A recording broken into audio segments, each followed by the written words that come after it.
Guys, I never talk about jobs that I like want or whatever, but there is like a pharmaceutical campaign for IBS that I'm like, God damn it, if my whole life hasn't been leading up to this moment, come on, guys. My God, you guys have been shitting since I was a child. That is your image. I don't know what I'm doing, but I'm doing my best. Hi, Caissie. Hi, Busy. How are you? You have your big cup. I miss those big cups. Do I need to get you your own big cups? I have ginormous. I have very similar, but I don't bring them in when we're recording the podcast because you know what I'll do? You have to pee? Spill it. I'll spill it on all of my electronic equipment. I mean, wild that you should say that out loud to me, but well, okay. Knock on wood, you never have, but I am a spiller. Again, weird thing to say out loud, but I'm happy for... Oh my God. How are you doing? I'm doing well. I'm coping with a thing that is of my own making, a difficult thing. And it's not the biggest thing in the grand scheme of things. It's nothing. But I will tell you that as I was getting ready to attend the birthday celebration of a mutual friend of ours, I noticed that my thumbnail was cracked really far down my thumb. That sucks. That sucks. It sucks and it hurt. And I was like, this is gonna distract me all night. That, you know, just like the knowledge that I'm gonna rip my thumbnail off, get it caught on something and rip my thumbnail off and get blood everywhere is gonna distract me. And so I decided that the best course of action was to put press-on nails on. And I wouldn't have gone that way, but okay. I just didn't. I thought that was the best thing to do. I wanted it to look good, and always a Band-Aid, guys. I'm just gonna tell you right now. Always a Band-Aid. You're right. In the next 20 minutes, I had 100% glued one out of my 10 fingers to one of the other 10 fingers. It was I'm so sorry. It was an insane mess. And then finally, like, Matt had to help me. Like, he had to do my bra and button all my shirt buttons for me because my hands were still so sticky, but also the nails were really long. He had to zip up my skirt, zip up my boots for me. Caissie, this feels chaotic. It was so chaotic. And then they looked good, but here's what I got out of it.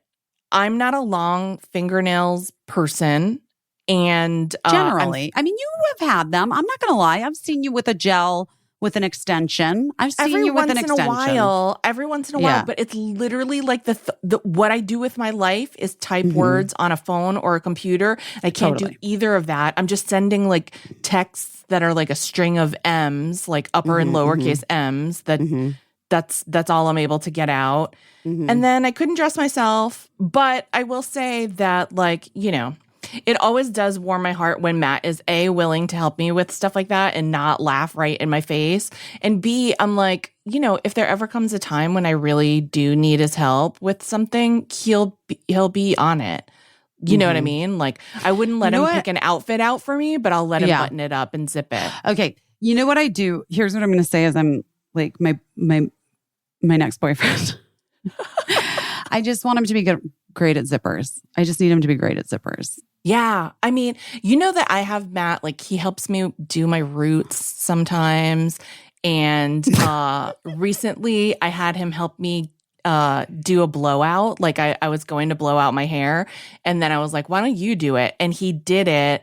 And like, I gave him little pointers because you never know. Like, there might be a time when like my arm is in a cast and I need him to blow my hair out. So, and you know what? That's not the moment you're already going to be upset about the broken arm. That's not the moment to teach him. So you lay the groundwork now. Yeah, if I glue all my fingers together, are you going to be able to like get my outfit on me in time for us to get to this birthday thing? But more importantly, and because this is where my brain first went, did you rip your entire fingernail off? the cracked fingernail? No, I still Oh, okay, have. great. Oh, good. It's covered up. It's like protected by all of that glue, and I'll just deal with it later. Maybe it'll grow out a little bit. I don't know. But here's the other thing. You could have done the tea bag trick. Do you know about that? I know, but I just feel like that. I felt like it wasn't enough. I wanted like a full helmet over the situation. No. You know? I would have done, if that was like, I could have seen maybe making the little tea bag patch and then super glue that and then super glue the fake nail on top of that. Oh yeah, that would have been smart. But just I was like to get so there's more protection between your skin in the cracked nail and the whatever. Anyway, I was in a panic. That sounds chaotic. And it was chaotic, but it all wound up fine. And I don't know your experience with press-on nails. And I know there are serious things going on in the world. My press-on nail problems are fuck yes, but like are not. Yeah. But this is like, my press-on nail experience is that they fall off all the time, and it's kind of like you know how when you have like a dream that your teeth are falling out. And it's like they say it's like a sex dream, like a sex anxiety dream. Is that true? The teeth thing? That's what they say. But that's how I feel about press-on nails in real life. Like one gives way and it's always like right in the middle when you're like reaching for an hors d'oeuvre or something and like your nail falls off on the platter of hors d'oeuvres. And then they all what's so funny? Yesterday, I was walking Cricket home from school, and for whatever reason, I was really looking at the ground as I was walking with her. Yeah. And I saw so many single fingernails as I walked. And I almost started like, Cricket was talking to me about school and stuff. So I wasn't like, I didn't point them out to her. Yeah. But I almost was like, are these the new pennies? Did they match, or do you think they were all from the same set? No. Totally different sets. Oh my God. Just like single fingernails that had been lost on a night out on the town. Because it happens to everyone who's wearing them. Did I ever tell you about, this still makes me laugh picturing it, but one time I was on a subway that was particularly aggressive. You know, an aggressive subway where like, you're like, is this subway driver driving like 3 times faster than they usually do? Yeah. And they're just like everybody. Scary. So this woman was on the subway and she was like trying to get a place to hold on the pole, but there wasn't really any place. So she just sort of like wedged herself in between 2 people and wasn't holding on to anything. And sometimes you do that and you're just like, I'm just going to ride the wave of this subway ride. But anyway, the subway stopped short and almost everybody almost fell down because of how hard the subway stopped, even if they were holding on. But she, who wasn't holding on to anything, fell down in such a dramatic slow motion, and she was just like grabbing at things that like trying to keep herself up, and finally she like collapsed to the ground. People very kindly like helped her stand back up, and she was brushing herself off, and then a man reached down onto his pants and picked off a press-on nail and was like, "Is this yours?" No.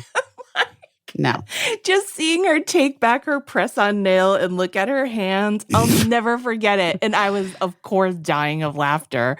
Not at her falling, but at the return of the press-on nail. Really got me. My Aunt Barbara Jean, my dad's sister, there's a famous story in our family. She was a flight attendant back when it was flight attendants. Yeah. Or is that what they were? Stewardesses. Yeah, stewardesses. Right. Okay. Yeah. For Eastern Airlines, billion years ago, 70s, like early 80s. And she was bumped to first class. Like that was like a big deal, you know? Yeah. And then she like unwrapped the foil from the meal and set it in front of the guy with her fingernail, her press-on fingernail had fallen off into it when she took the package off, like when she took the tinfoil off. No. Her little fake fingernail was in the middle of the beef bourguignon in the first class Eastern Airlines. Well, I'd love to say nail glue has come a long way since then, but it really hasn't. One time, one of my press-ons came off in front of Eric Gurian, and he just thought it was my human fingernail. And Eric, come on. Eric, he almost we got to do fainted. better, buddy. I was like, this is not The Fly. This is not the movie The Fly. Like, that's just but I was so embarrassed. But yeah, it is like once one goes, they all start to go. I'm just glad that they all stuck on through that birthday celebration for our wonderful friend.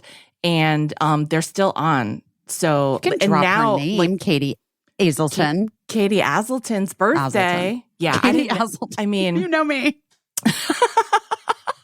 Katie Hazelton. Just one of my dearest friends, guys. love her so much. And I was glad that the nails stayed on and didn't like, fall off in front of the birthday girl or whatever. But now they're still on. So this is good glue that is happening. But now I need them to come off because I need to go back to being able to type. I do think that if I may offer, I think you might want to go to a nail salon, explain the situation, and have them taken off professionally and have, you know what I mean? Right. And then just have your nail repaired professionally. It's in true. a salon, nail. You know salon. Me. I would do surgery on myself if I was like, I know, same girl, same. But I do feel like, I don't know. You're right. You're right. In the interest of not maiming my thumb, I should. Yeah. Yeah, but I think so. I made it through. It's all fine. How are you? Because I know a little bit what's happening with you, but tell everyone. It's been an intense several days. Yeah. My therapist and I, Monday afternoon, only had our regular session booked. And I was like, well, this is a bummer for both of us because we're only going to get about a fourth of the way through where we need to be. And she was like, okay, well, let's just start. But I think, the events of the last 2 weeks have been really hard for everyone. Yeah. And continue to be, continue to be devastating and just horrific in the face of more horrific things, like, it's gotten worse, not better. Correct. And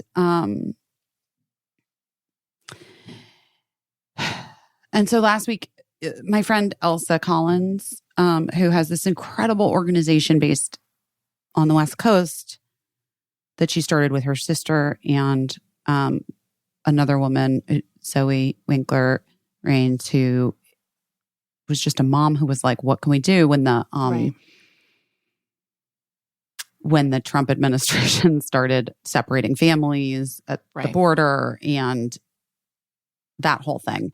They started this organization called This Is About Humanity, trying to really educate people about what the crisis is for immigration in our country, that people who are coming to the United States are risking literally their lives, everything that they have, leaving everything that they know behind.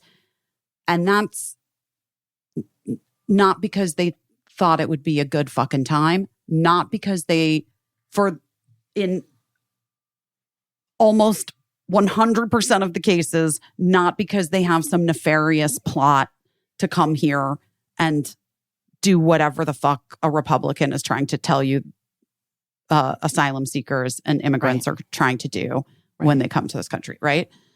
But that they literally are fleeing catastrophic situations in the places where they were born, where they just happen to be fucking born.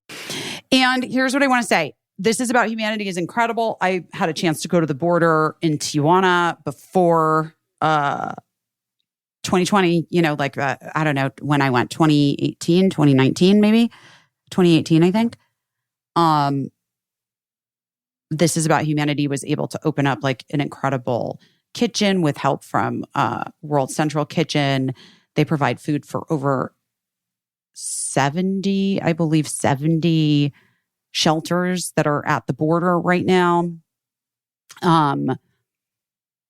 they just have an incredibly beautiful mission of like, let's try to remember the humanity in all of us, and that where you're born doesn't define you. It doesn't define you. It just doesn't.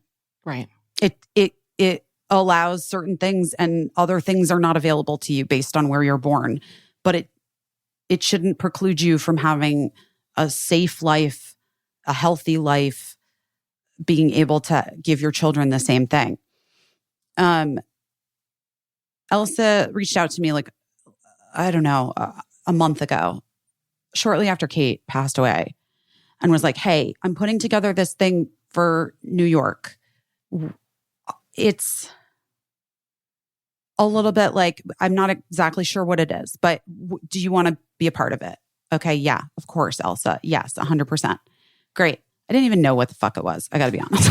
Just like, but I knew it was, this is about humanity. And I knew that it was going to have to do with probably service, like probably like doing a service at some point in the day, and also learning, because that is part of the greatest piece of what Elsa and her sister and Zoe put together, which is that like you really get to learn. It's really educational about, especially as like I'm sorry, like a fucking white girl who feels that's me. I'm talking about myself, guys. Right. Who feels pretty disconnected from like, I don't actually really know what immigration policy is, like what dreamers, and like, I'm not really paying attention. I mean, I'm just being fucking honest. Okay. Right. Because it hasn't really directly affected my family in so long, I'm like, oh, I don't know. Seems like we should be welcoming to people, but what, I don't know. People are screaming. I have no fucking idea. Right. I've learned a lot. Okay. So anyway, that was on Friday. That was this past Friday. Mm-hmm. And I thought, in light of current events in the world, like what better time for me to just be of service, learn about something that affects this country in a big way, that also does sort of tie into everything that is happening everywhere else in the world, including in Israel and Palestine, right? Like including there. And to be of service to people, just, I think that when all else fails, if you can find a way to be of service in some way, I know that I personally always leave feeling a little bit better about everything, because you just do. So what we did was we went and we met with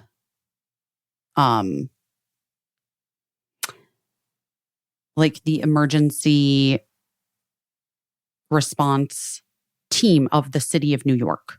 Okay. Because for those of you that don't know, but you probably do, during what there is an immigration crisis in our country that has been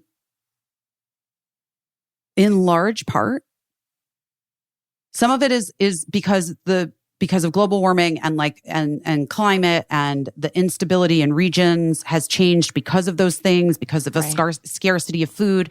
So like people have become endangered, and all of these things, right? Like, so there may be more people trying to seek a better life because of those reasons. But also Congress has failed to pass meaningful immigration legislation in over 3 decades. Okay. Right. So that is a fucking huge thing. That's a huge fucking deal. And that is part of what is leading to people, if you're a person who's like, well, they should be doing it the right way. Right. Girlfriend, it's not possible. Tell me the right way if you fucking know it, because it doesn't exist currently. It doesn't exist. Right. It's prevented, the fact that they haven't passed legislation has prevented millions and millions of undocumented immigrants who have built lives here, who have worked, who have paid taxes, who have participated in our economy and have built really beautiful relationships and friendships and skill sets and whatever. It has prevented them from having a pathway to citizenship. But it also means that there are just so few legal ways for people to get into the country. And so they're risking everything. Right. It's driving crime up at the borders. It's like putting, especially, of course, again, women and children, especially, at such an increased risk for horrific things to happen to them. Okay. All that being said, then people get here. They get to this country, right? And then Texas is like we don't want to deal with this. We're going to put them on a bus to and send you to New York City. House. Yeah, New York City. Yeah. New York and Chicago, but New York gets the most. Right. I actually think it's interesting. I learned, so we started at sort of like New York's emergency response center, like where it's all headquartered, and talked to like just the people who are in charge. It's like fallen onto the city of New York essentially and they don't have a lot of federal funds, which they should have, but it's a lot. Guys, it's a lot. Right. Zach Iskall is this guy who I think he's like the deputy of the emergency management thing, but weirdly, he dated my friend when we were in our 20s. And I was like, it took me so fucking long to place him. And it was hilarious. I was like, I know this guy so well. Well, that's so out of context. So fucking out of context. Like in Los Angeles. And then I was texting Mark because I was like, Mark, remember that guy? We sat at the wedding with him. And he was like, what are you talking? Literally busy. What are you talking about? Oh my God. So we heard about like what the city has been tasked with dealing with. And then we got to tour. We were supposed to kind of do more things, but because Friday was sort of a really intense day, with people being worried about the threat of terror again. Right. It was Friday the 13th, and there was news. A lot of people were sharing news that there were specific threats against Jewish people and to be safe. That like worldwide it was gonna be this, right. Mm-hmm. Right. Which is very scary. Very scary. But I will say, and I just want to say this because I do feel like I have to say this to you guys who are listening, okay? Zach said this really incredible fucking thing, which was, if you look at the history of our country and the times of a big influx of immigrants coming to the country, seeking a better life for whatever reason, it all led to really incredible advancements for our country, our economy, and this world that we're building together. Yeah. And this moment in time is being looked at as a problem when it should be looked at as an opportunity to do something really incredible with this country and the fabric of this country and continue to build it stronger and encourage growth and for people to build lives here and not just in like New York City and Chicago and Los Angeles, but across the country because Texas. It should be an opportunity. It should be looked at as an opportunity. And if done properly, it really will be that. And just talking to families and we ended up like our service of the day was that this is about humanity, and through the fundraising that they've done, we were able to distribute 700 winter coats to a men's shelter. Oh, great. That's housing asylum seekers and immigrants who are awaiting, their time to figure out if they get to stay in the country. Right. And we got to like really have, honestly, like meaningful conversations with people who I was just like, yeah, I want this person to be in this country. Like this is incredible. This person's incredible. They're right. It's really interesting. I am so glad you did that. It's so good to have like fellowship and, to feel like you're accomplishing something in light of all that continues to go on. One thing I just want to like, again, as you were saying, like immigration is the kind of thing where, if it's not directly affecting your life, sometimes it's hard to like dive in and get a handle on exactly what's going on. But my feeling is always, unless you are 100% Native American by lineage. Oh, well, for sure. Along the line, well, Caissie, 100%. Someone in your family had this dream to come to this country. And so you have been there. And so it's always wild to me when people are trying to like shut it down in the way that they're trying to shut it down. Right, because it's like white national. It's about being white is what it's about. Right. It's not about immigration. It's about racism. Right. I mean, and that's the piece, right? That is so fucked that like, think about that. Like, and in all the it's the same fucking conversation. Right. Is a Palestinian child's life less valuable to you? I would fucking hope not. Right. But I guess there are some people I don't know them. They're not my friends and people that I'm talking to. Right. And that is like, yes, systemically in this country, the issue of racism and like white supremacy is the biggest thing that we have to battle. It truly is, because that's what's preventing people from accessing their humanity, I think. Let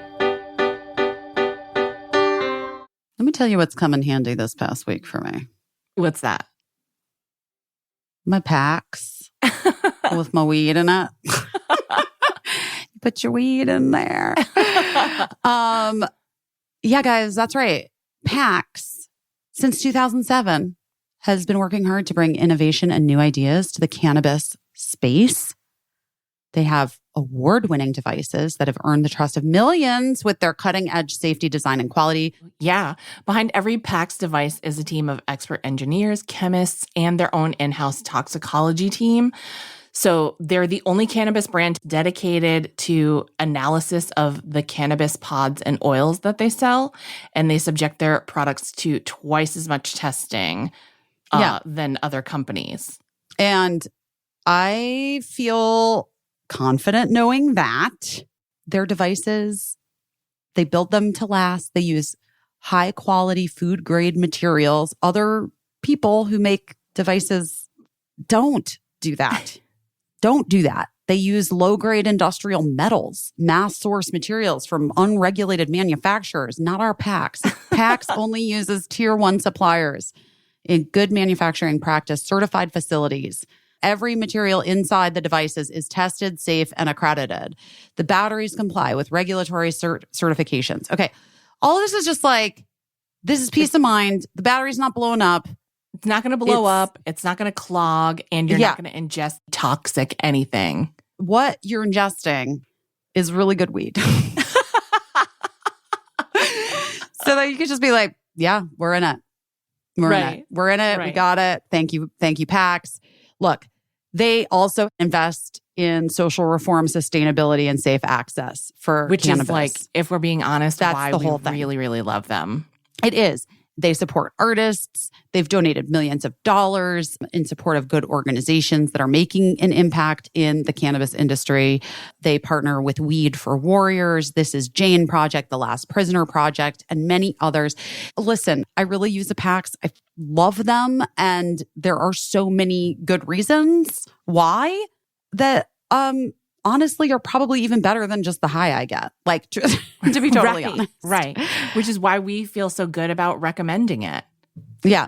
Ultimately, when you invest in a PAX device, you're investing in quality and safety and sustainability. And we are very proud to partner with them because they're leaders in the cannabis space and they are committed to pushing the envelope and improving industry standards. You can purchase all the products online at pax.com or at your local dispensary or head shop. Obviously, for use only by adults 21 and older. Keep out of the reach of your children and pets. In case of accidental ingestion or overconsumption, contact Poison Center. Consume responsibly. If you have children, invest in a lockbox. That's my advice. You know what?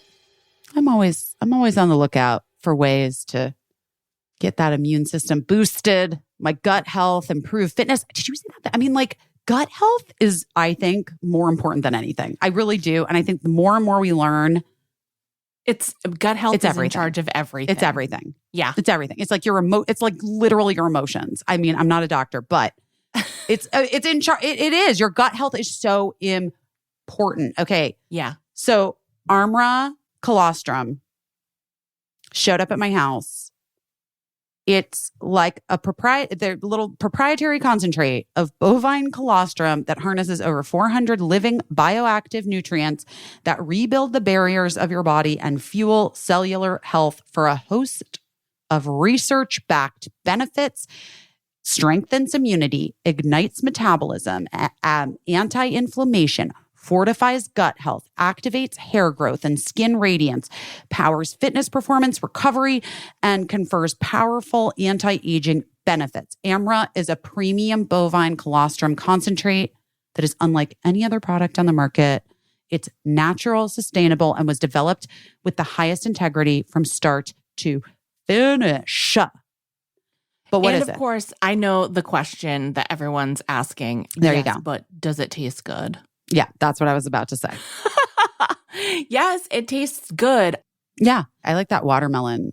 Yes. Did you try the watermelon one too? Yeah. Yeah, it's so delicious. They sent it to us. I was like, I will give it a try. And I'm like so thrilled. I love it. My nails and my hair, that's like one of my biggest deals right now. Yeah. I'm worried about UV damage. I'm worried about pollutants from the environment. I'm worried about that gut health, as we were talking about. Also, I'm hoping for like some cellular rejuvenation if I can get it. But let's rejuvenate. Let's rejuvenate. I put it in cold water. Yes, you put it in like cold water. I haven't dry scooped it into my mouth yet, but that's an option. Guys, I don't know. Just try it. Hair growth, nails, gut health, metabolism, fitness performance, recovery. Yeah, colostrum's been shown to improve fitness endurance by 20%, decrease recovery time by over 50% after intense exercise, improves your stamina, builds lean muscle mass, blood sugar levels. I need all that. Guys, we need it all. We've worked out a special offer for our audience. Receive 15% off your first order. Go to tryarmra.com/busy or enter busy to get 15% off your first order. That's tryarmra.com/busy. I was talking to one of the city workers who, by the way, one of the city workers who, very off the record, was like, you know, when Ukrainian asylum seekers came here, people weren't up in arms in the same way. Right. And I think that people need to face their own prejudices and their own, deep-seated things that the thing is, and we say it on this fucking podcast, it's okay. It's okay. We all have things. I had fucking things. I have things. When you acknowledge them, then you have to learn how to do better. That's it. That's all. Anyway,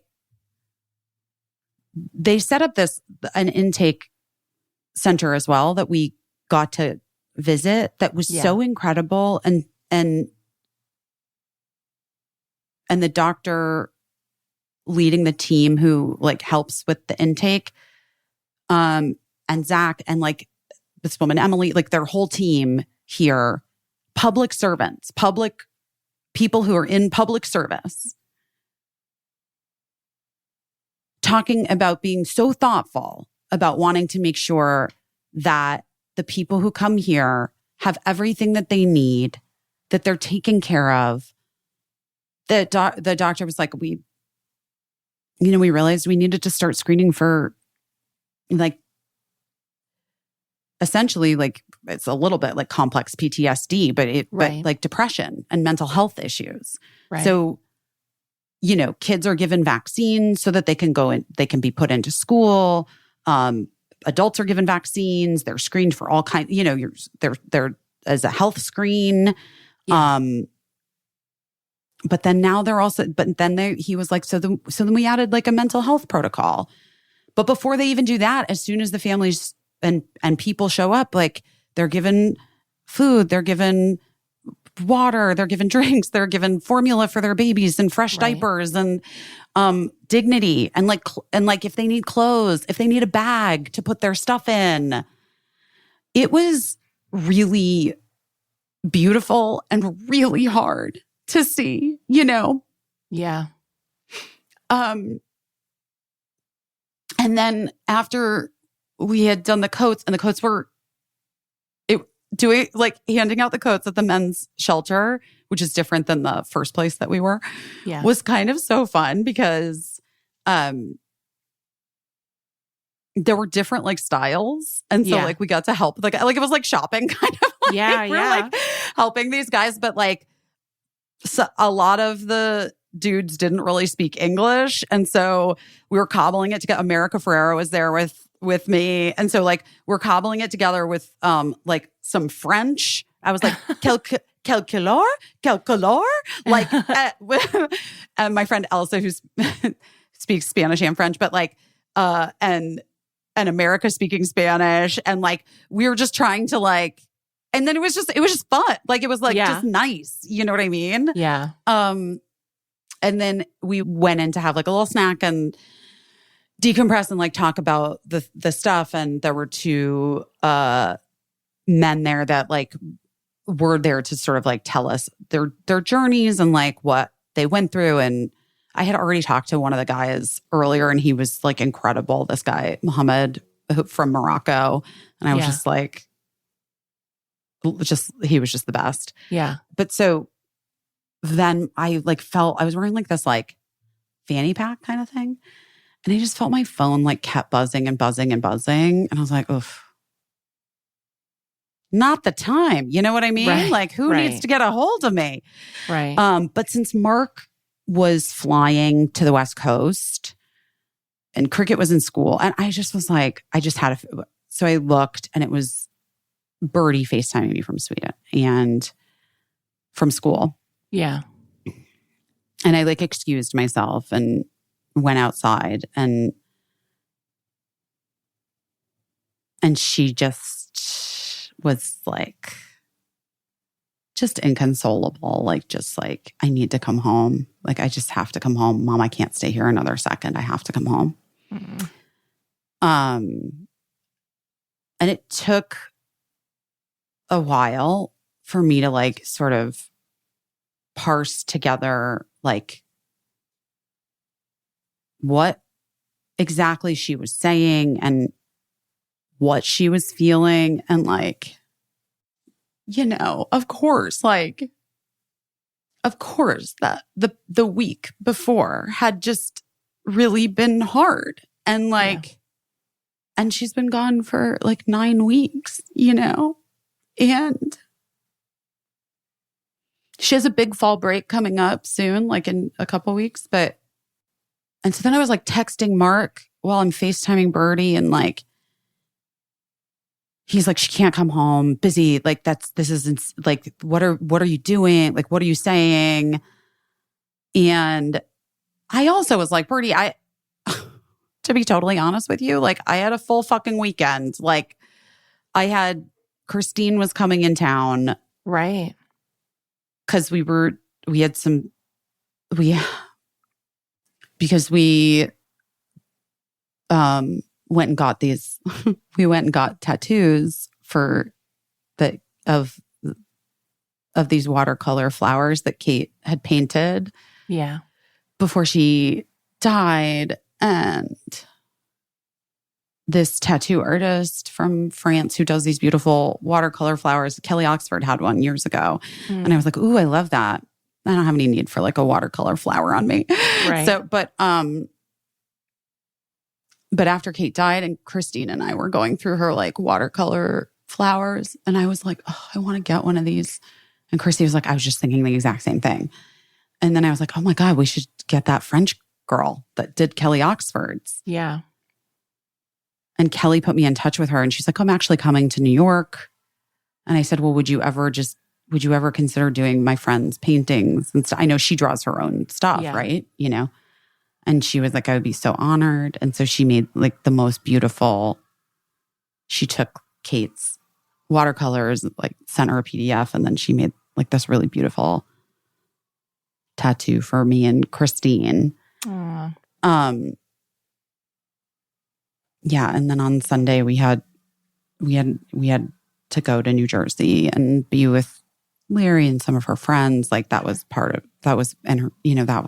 always going to do that. So I don't know. And then also like with Birdie, like I got into my head, like, I don't know, you got to push through or whatever. I don't know. Right. I don't know. Yeah. But after, I want to say it was like 45 minutes. Yeah. I really did just hear her. Because she kept saying this thing. She kept saying, Mom, you don't understand. I need to come to America. I need to be in America. Which is such a fucking weird thing to, like, you know what I mean? Kind of. Yeah. Kind of. Yeah. But then I just was like, oh, you just need to feel like safe. You just don't feel really like fully safe in this moment. Right. Maybe. Anyway, I was like, fuck it, book a ticket. I'm like, yeah, come home tomorrow. Saturday. Come home tomorrow morning. When are you going to go back to school? I was like, Monday or Tuesday? She's like, Tuesday. I'm like, great. Okay. All right. Mark was like, what are you, like, she's not going to go back. I was like, okay, so fucking what? So maybe she doesn't go back. Maybe she never goes back. I don't fucking know, Mark. What do you want from me? Right. Like, but if our thesis is that you have to listen to your kid when they tell you what they need, right, then this is like, I'm listening to the kid. She's telling me what she needs. This has been an extraordinarily difficult time in life and for everyone. And I don't know, man. Maybe it's the wrong choice. Maybe she should have to suck it up. I don't fucking know. I'm letting her come home.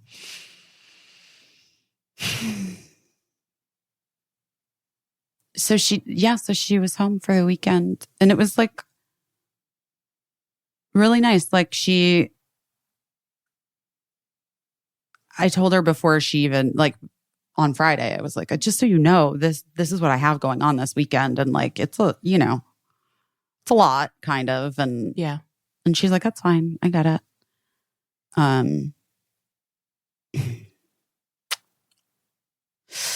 And then she just left, and she's at the airport, and probably on the plane, maybe. I don't know. Mark's in touch with her, and then she lands and goes straight to school. Well, do you think it helped? Oh, her? fuck yeah. Yeah. Yeah. Yeah. Okay. She seemed totally reset and like good. And we just like, I just like made her food and we cuddled and I took her to Aritzia so she could buy warm gloves because she's never worn gloves like in all the time, like in New York or whatever. Yeah. And she's like, Mom, Sweden is so cold. I'm like, okay. So yeah, I think it did help. Like she cuddled with the cats. She cuddled with Gina. Aww. She's doing really well there. She is doing really well there. Yeah. But it's hard. It's fucking hard. And it's fucking hard. And she is like, she's 15, you know? How are you doing? I don't know. I feel fucking insane. Yeah. Yeah. It's hard, right? Because also, Mark's been gone. Yeah, which is also so fucking weird because I'm like, you haven't seen this kid in 9 weeks. I've been there, and you know, but he couldn't because the writers aren't on strike anymore, right? And like he and his partner who lives in LA have like a bunch of shit to do, and they had like meetings today and yesterday, so he couldn't come back, you know, and like. But also like the weekend, I don't know. It was just a lot. It was fucking a lot. And then like Cricket had her first, you know, Cricket's in 5th grade now. Yeah. And Saturday night, Cricket had her first like friend drama situation. And it was heartbreaking. I'm okay. Is Cricket okay? Yeah. She'll be okay. It's so weird. I've been I was talking to someone at Katie's party and we were just talking about how like our parents didn't even know about our friend drama. Like we had it. Our parents are like the last people we would have talked to about it at that time. My mom knew. I Did had she? really bad 5th grade friend drama. Mm. And my mom, I remember once let me stay home from school and she took me to the movies to see The Little Mermaid. It was the best day of my life. I still, to this day, I'm not even kidding. Yeah. We were just talking about how we used to take Lincoln out of school every time a Marvel movie opened. We would go get him out of school so he could go to see a Marvel movie. Eli never cared about anything in that way that much to have to like, not that Lincoln had to leave school. We always surprised him and like went to school and picked him up and took him to the movies. But yeah, of course. I'm glad you remember it. I'm glad your mom did that for you and that. But we just never, I don't know. I think maybe like the generation ahead of you, we just never even would have talked to. Because our parents just would have said like, work it out. Like one time, it wasn't, well, I guess it kind of was friend drama. I guess my mom did know about this, but I don't think she heard about it from me. I guess it was someone who was a former friend who then decided that they were like my enemy or whatever. And it was 2 girls, Patrice and Jennifer.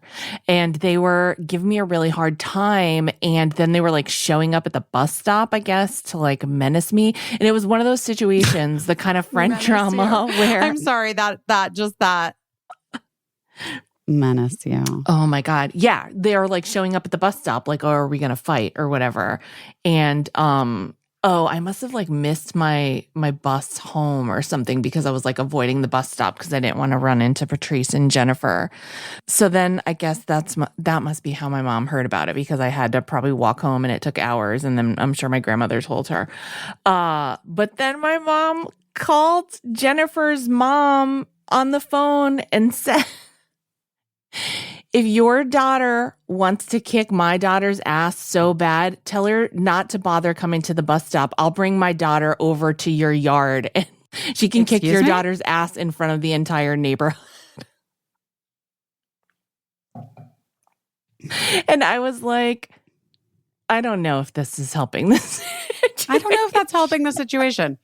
I think I was trying to like hang up I was trying to like get past my mom to like push the button down to hang up the phone because it was that kind of phone in those kind of days. But yeah, my mom was like, if your daughter wants to kick my daughter's ass so bad, let me bring my daughter over there so she can kick your daughter's ass.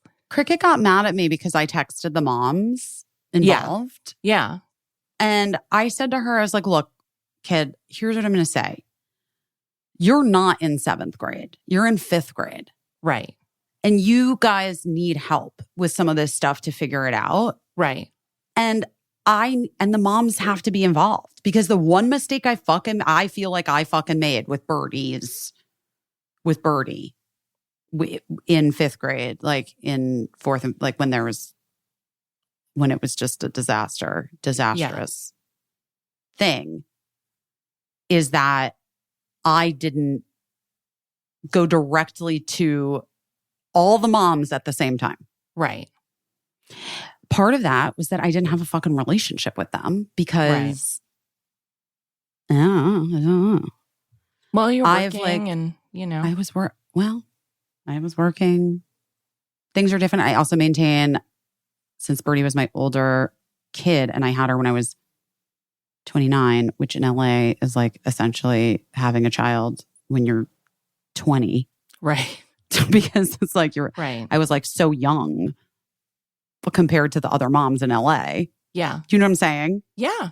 Cricket is more like the moms in Cricket's grade and I are all the same age. Right. Right. And there's like a couple younger moms who it's their, there's a couple younger moms, a few, but not many.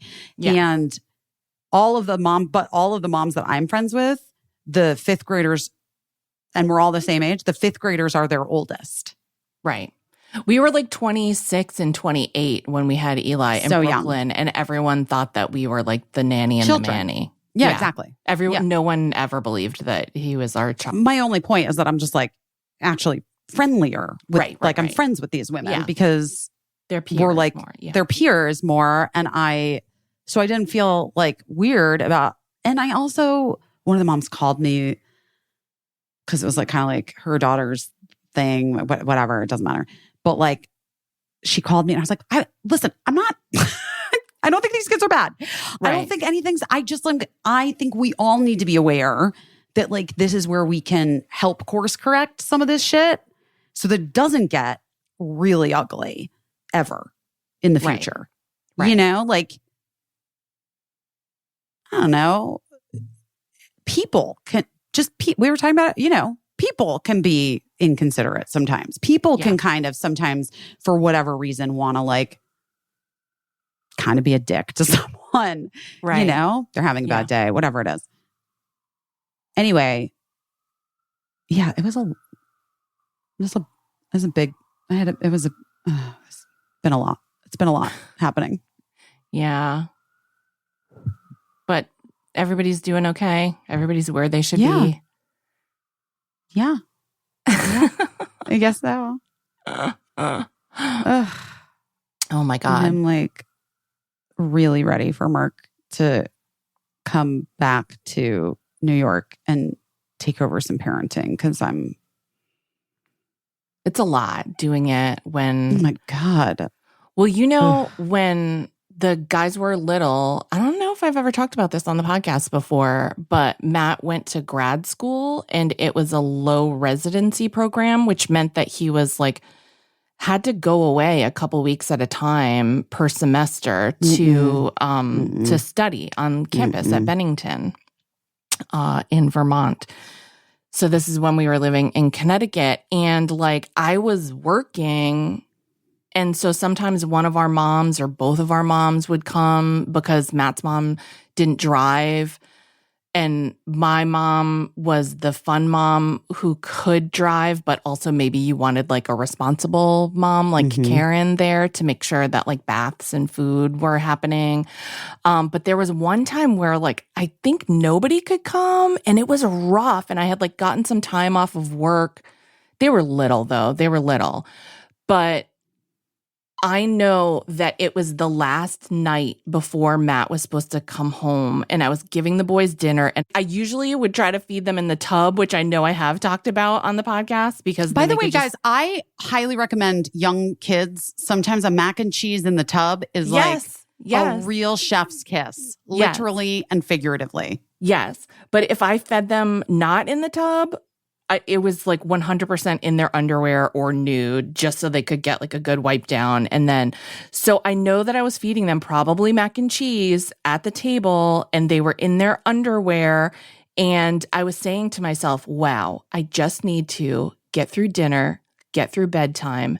Then I'm going to go to bed. And when I wake up, Matt will be here to help.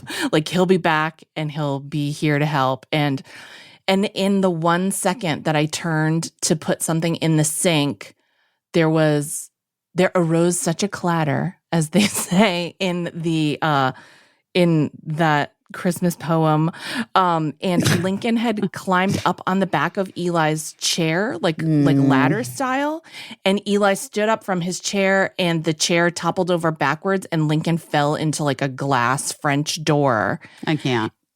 Screaming, crying. I know I picked up Lincoln, saw an egg on the back of his head, and thought like he got a good bump on his head. And then all of a sudden, just blood everywhere. Eli has never sworn in his life, but little Eli screamed, "Holy shit, he's gonna die." And before I could even say anything, Eli had run upstairs, gotten clothes for both of them, and ran downstairs with like armfuls of clothes because he knew we were like on our way to the hospital. I put Lincoln in the car seat. Eli buckled himself in, sped to the hospital. At that hospital, there was like valet parking. And, you know, like if you've ever valet parked, there's a whole situation where you like they write down your ticket number and they get your keys or whatever. Yeah.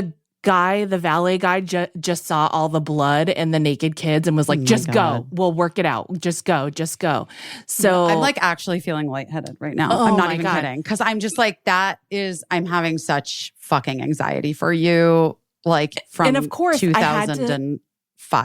Yeah, I had to have said to myself, I just need to get him in bed. That's it. And like when I tell you, like Eli got himself dressed, Lincoln I just brought in his bloody underwear. Lincoln, who Caissie. He was such a shy kid, and I think he was in shock because he was doing like a whole performance in the ER for like he was like the life of the party in the ER, and I was like, he's lost so much blood that he's just like he's in shock. And when I tell you that eventually when it came down to it, it was the nicest doctor, and he was like, "Oh my God, Mom, I'm so sorry this happened to you." And he was like, "I think I'm just going to put in one quick stitch and that's it." And then he came back a couple seconds later and he was like, "Maybe a staple." He kept going back and forth between stitch or staple, which he would rather do. But it was just one. That's how small the cut was. It took one staple to close it. And but heads, they bleed. Heads, they bleed. Heads, but anyway, they bleed. That's what I always think of when people talk about like how rigorous parenting is when you're on your own, when you're used to having two parents there. And it's what I always think of when I just think of anyone who's a single parent full time, is just when you think you just have to get through bedtime, Well, no, I mean, it's always fucking something. Yeah. You know what I mean? Yeah. I was like, yeah, it's just always fucking something. Yeah. But I feel for you waiting for Mark to come home to just, so you're not on call. So you're not in charge of saying whether it's a stitch or a staple. Yeah. And also, like, I cannot, like,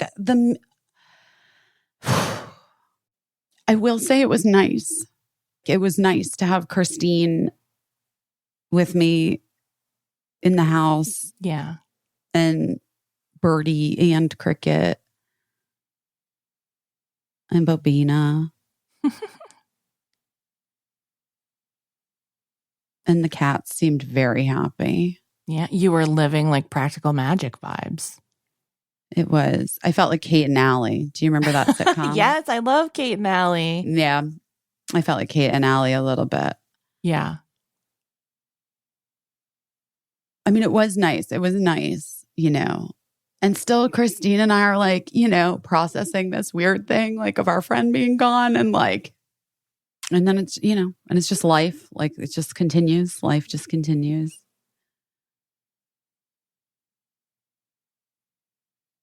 I don't know. I was like glad Birdie came back. Yeah.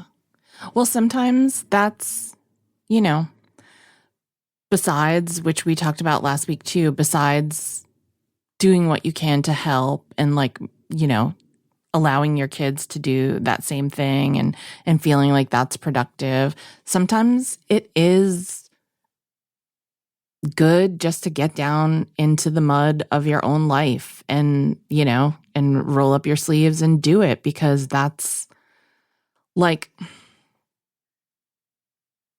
how do I say this? I want to say this articulately. Like,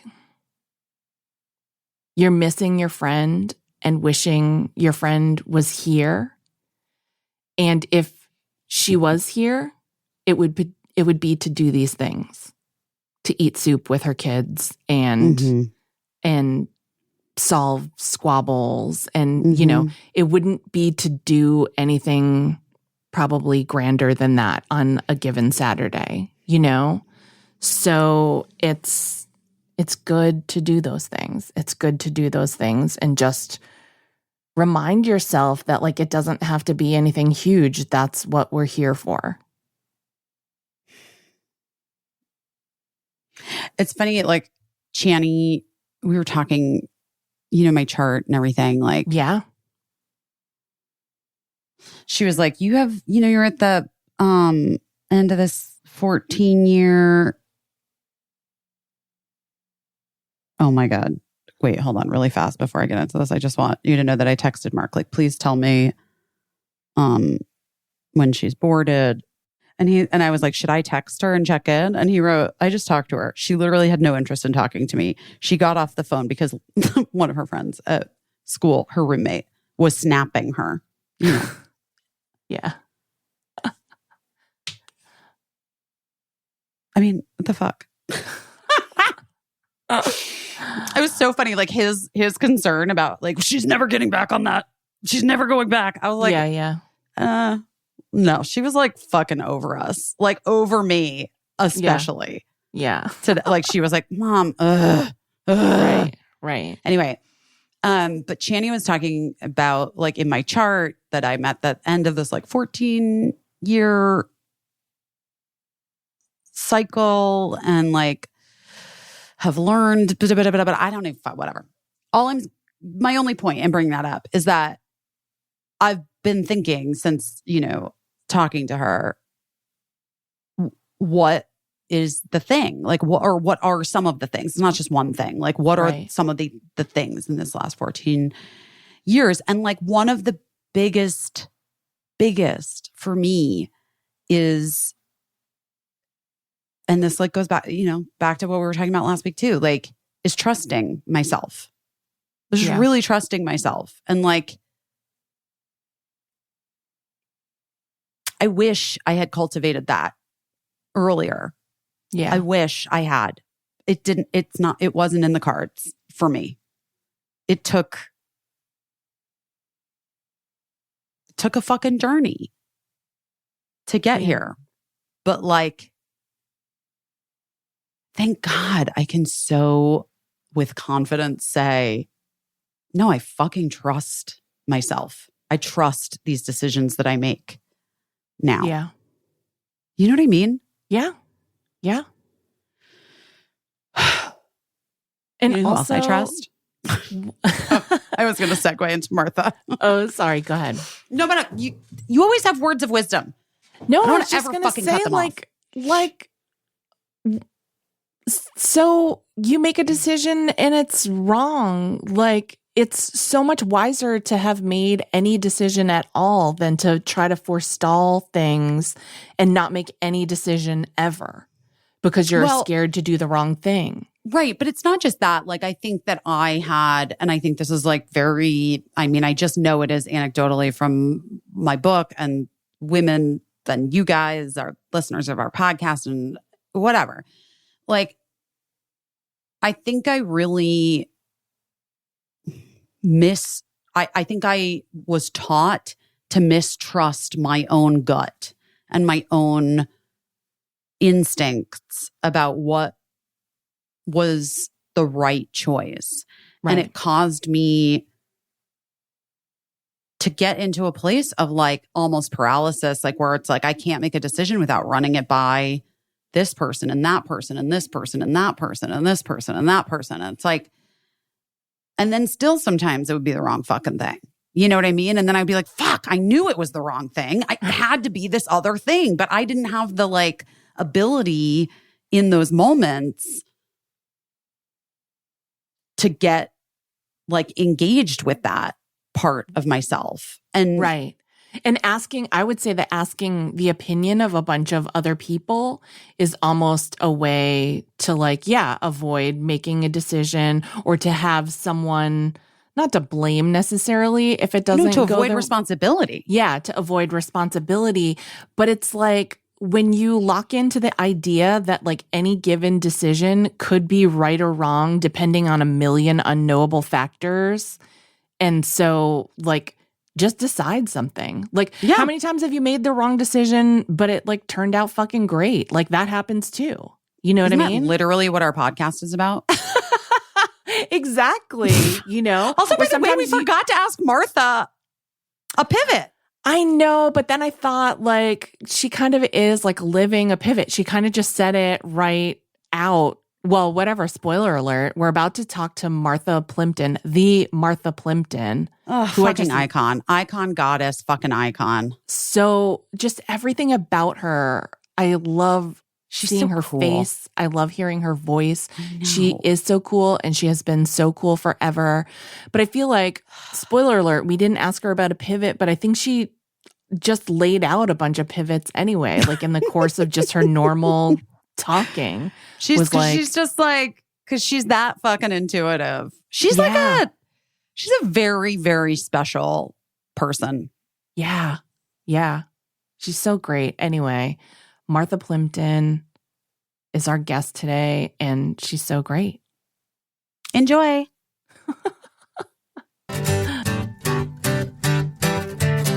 So, you guys, I don't know if this has happened yet in the show. We talk about how Christine, my friend Caissie, was visiting. And Chrissy's been on like a ketogenic diet for health for over a year. Yeah. And we had a little small travel day to go to Jersey. And I was like, Caissie, have I got a treat for you? And I broke out 2 boxes of Chomps. And she was like, what are these? I'm like, oh, I'm sorry. You're not interested in Chomps? Let me introduce you. Or you don't know Chomps? Let me introduce you. Tasty meat sticks. She's like, is that a meat stick? And I was like, it's a meat stick. It's packed with mouthwatering flavor, best real ingredients.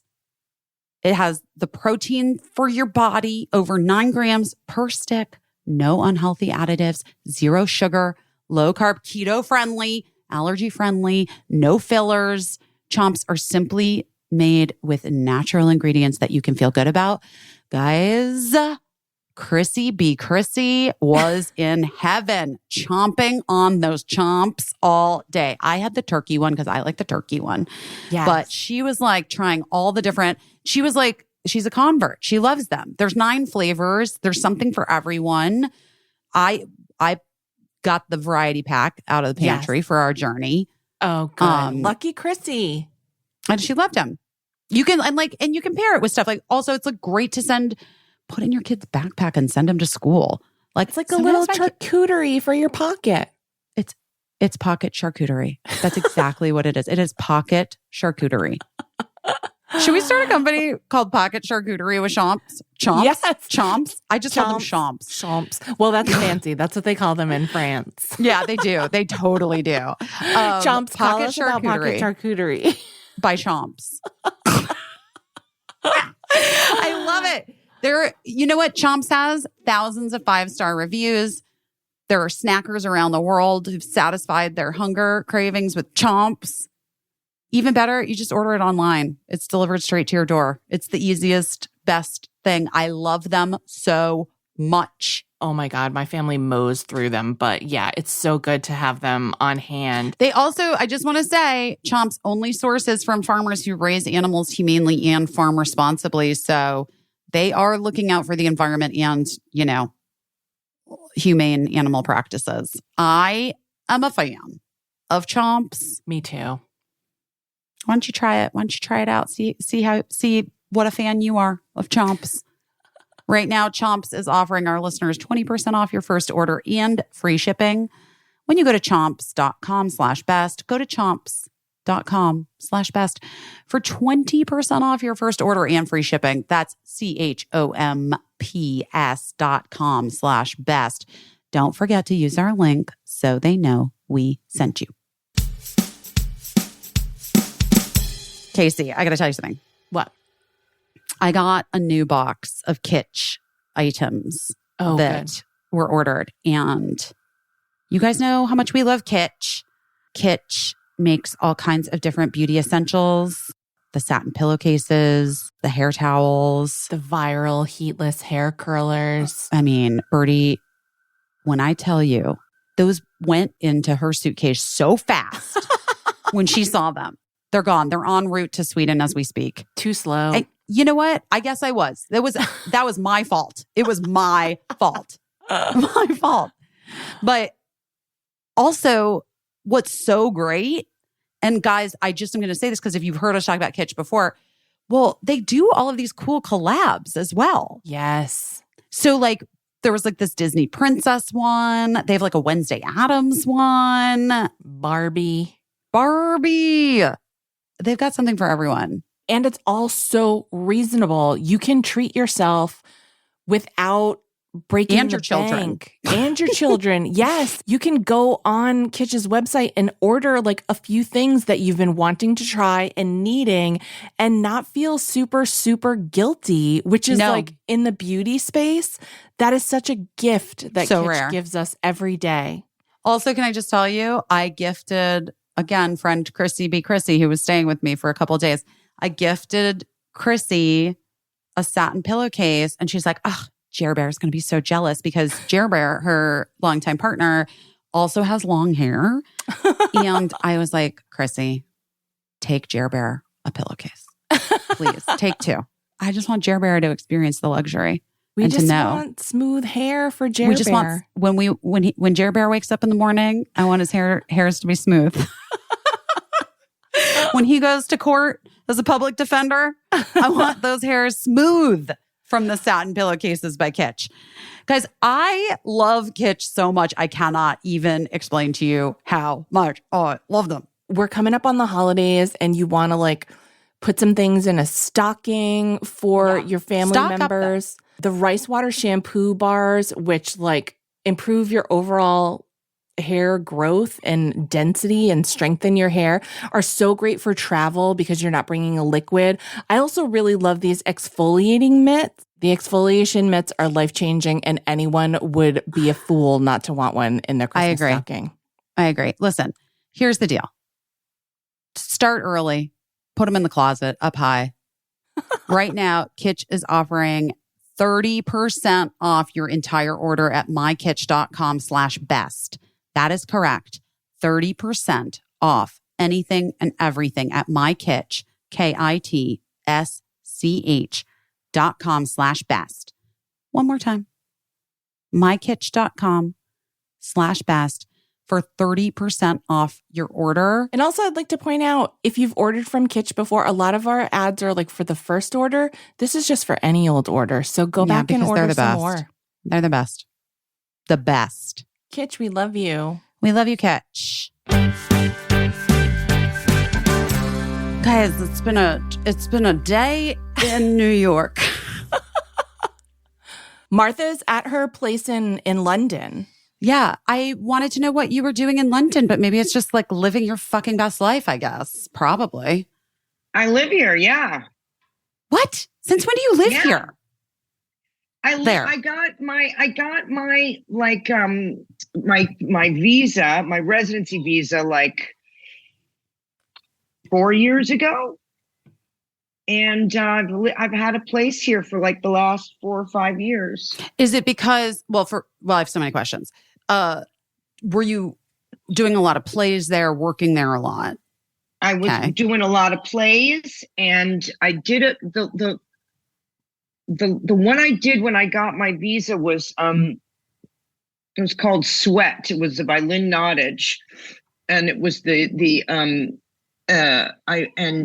it at the Donmar Warehouse, and then we moved it to the West End, and it was such a great experience, and I loved everyone I worked with and met so very much. That and I love the way they just are and their work ethic, and it's just a really, really good, like holistically, it just felt like the work happened in a really holistic way, and everyone was cool and on their stuff and knew their lines and like professional and wasn't full of shit and a pain in the ass and you know what I mean? It was just like, it felt so good. So I just decided I wanted to work here all the time. And I wanted to live here. Oh my God, that's amazing. Yeah. I mean, I still have a place in the States, but of course, but I'm here. And, wherever the work is, obviously there's no work now in the States. Right. No. Obviously. No. Politically, was there a pull for you to get out of the U.S.? It happened before. Yes, of course. Yes. But you're the person that really did it, right? Like a lot of people threatened, but I don't know. My daughter also did it, Caissie. So yeah. I just was hearing that your daughter goes to boarding school in Sweden. Yeah, in Sweden. Amazing. And we're going to talk about it on the podcast today, but she was not supposed to be home this past weekend. And I got a call on Friday, and it was like, you know what? Okay, I hear you. It's a hard moment to be away from your family. Like it just in the world. And I know I'm going to cry, but like, I just felt like, okay, sure. Yeah. But so she's en route now to go back. But part of her whole impetus was like after Trump was elected, and she's a smart kid, and she's like, I don't want to be in the United States for high school. Definitely not I want to figure out how other places I can live. And so she looked into it. But I am sort of jealous because I do feel like, well, maybe we should all be looking elsewhere. I'm starting, the election in Poland yesterday was very encouraging because, they had elected the super right wing, like the party was called like the War and Fighting Party or something ridiculous like that. And they were like the Fighting and Angry Party or something. And they had the biggest turn. They had 75% turnout in their election yesterday. That's incredible. And they totally elected the progressive left wing, all of that. And they voted those fuckers out of office. And you know what a lot of people are saying? You know what did it? Their position on abortion. They banned abortion. All abortion. They started putting women in jail. They started putting women who were providing abortion pills in jail. And it was extremely unpopular, which is what we're about to find out during this next election. I have much more faith this time, or at least hope. I have a little more hope this time than I was afraid last time. But I don't know. I mean, I'm still afraid. Who isn't? I'm still afraid. I'm terrified. Yeah, well, we should take a second to say for listeners, our guest, because we always jump in, especially when it's someone we're so excited to see. Our guest today is Martha Plimpton. You know her. She's been an actress since she was born. She's been acting. She belongs to a showbiz royalty family. And so she's just a natural and has been at it forever. Of course, I know and love her and am so excited in my little child soul from The Goonies, iconic. She can't really talk about it. But because of the strike that's going on, but I can mention it. I love the Goonies so much that I engaged with an attorney who was an actor in the Goonies when he was a child. So that's how much right. I love that Jeff movie. Cohen. Jeff Cohen Yeah. is my lawyer. But That's now I'm great. talking. Now I'm talking to Martha Plimpton. For me, all of Martha's work as an actor, I mean, comedic turns, dramatic turns, the theater, every fucking thing that she does is brilliant. But I have long been an admirer of her staunch activism, especially in the abortion space. Right. Martha Plimpton was screaming when even your girl was like, yeah, I'm going to just donate money and not say a goddamn thing in the 2000s early 2000s, because I'm just like, I can't do that right now. I can't talk about my abortion in 2003. She really is the face 2005. I view you as the first sort of celebrity actor who came out and was like, hey guys, guess what? They're coming for it. To be fair, I started doing this work with Planned Parenthood in my teens, like I was 18 or 19. I had my first abortion at 19. I had it at a Planned Parenthood, and I started working with them quite young. But to be fair, I didn't come out about it. I didn't talk about my own experiences until much later. So, everybody comes into it in their own time. My feeling is it's nobody's fucking business. Totally. That's our medical life, and it's nobody's business. But, some people, when they're ready, find it helpful to communicate the normalcy of the procedure, the fact that it is 1 in 4 women, American women, at least. We don't know how many non-binary or trans people get abortions. I don't know that we necessarily keep the records on that, although we should. But also, I feel like even in just recent years in the work that I have done, the number is probably higher than 1 in 4. I think you're right. It's like, it's even about coding, like how doctors code it. Right. And that's how they get those statistics. And so in the work that I've done with Center for Repro Rights and with Planned Parenthood and all of these incredible, A is for an incredible organization. I've just learned that different doctors across the country, especially when you're talking about D&Es or very wanted pregnancies that unfortunately have a catastrophic situation and they have to use abortion care to help, sometimes they won't code it in the right way so that it counts as an abortion. That's a thing that I learned 2 years ago, a year and a half ago, after Dobbs. That's really interesting. Huh. It is. And so you've been doing this work since you were a teenager. Just what made you decide, other than your own experience? Because it sounds like you were involved a little bit before having your own experience. Like what? Yeah. Well, I mean, look, in the early 90s, early to mid 90s, there was an enormous upswing in violence against providers and against clinics. There were a bunch of clinic bombings in the early 90s.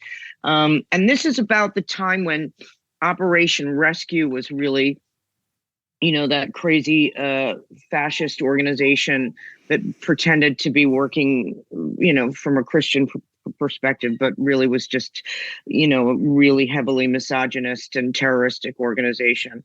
And that was a really scary time. And I had an abortion at 19. I accessed it relatively easily because of Planned Parenthood. And it struck me as being really, really terrifying and really horrible that clinics were getting bombed and people were being injured and in some cases losing their lives. And, then Dr. Tiller was murdered. It was a really scary time. And so that's kind of what propelled me. And I think like a lot of us and a lot of my friends, we've always been kind of pretty political and, very much about getting out the vote and very much about championing progressive causes and all of this. But abortion was for me like really personal. It seemed like a way for me that I could at least speak from my own experience, or at least with a certain degree of emphasis and passion about it. And as the years have gone by, the movement has changed. The movement has expanded. The movement has broadened its understanding of what these issues are really about and what they can encompass. LGBTQIA plus rights are very deeply intertwined with bodily autonomy issues and matters of what you choose to do with your own body. Do you own your own body? Who owns it? You or the state? Who has the power to make these decisions? And so, it's a snowball thing in a way, but it's also kind of, taking what other women have learned and known in the past and learning about that and being more conscientious about listening to their stories as well, to listening to trans men, listening to non-binary people, because it's not. My friend Amelia Bono at Shout Your Abortion, they have a great T-shirt that says "Abortion, not just for the ladies." This is healthcare, reproductive healthcare, and reproductive justice issues that run the gamut. They're economic issues, they're equality issues, they're about economic justice, they're about environmental justice. There's so many ways in which these issues dovetail that I don't know. It just seems like. It's just really very, very, it's an elemental thing from my perspective. If you can't control your own body, then you're not a fully vested citizen with equal rights with everyone else. Well, I love that you said that, because I think that's like the wake up call moment for so many people who are kind of ambivalent or just ignoring what the situation is it's not really like a question of whether or not you'll ever have to do it. Like, you don't know. Right. We obviously can't plan for that. But the question is, who owns your body?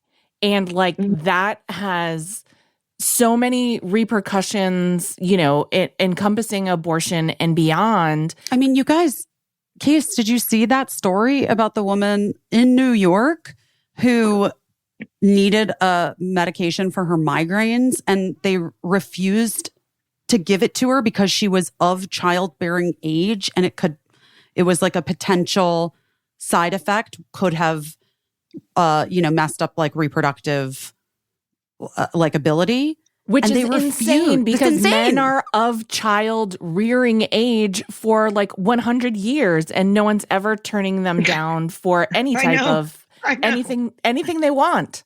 Anything they want. And the other thing is too that the people behind this ideology, it's not about safety. It's not about protecting life. It's not about any of those bullshit explanations that they like to give.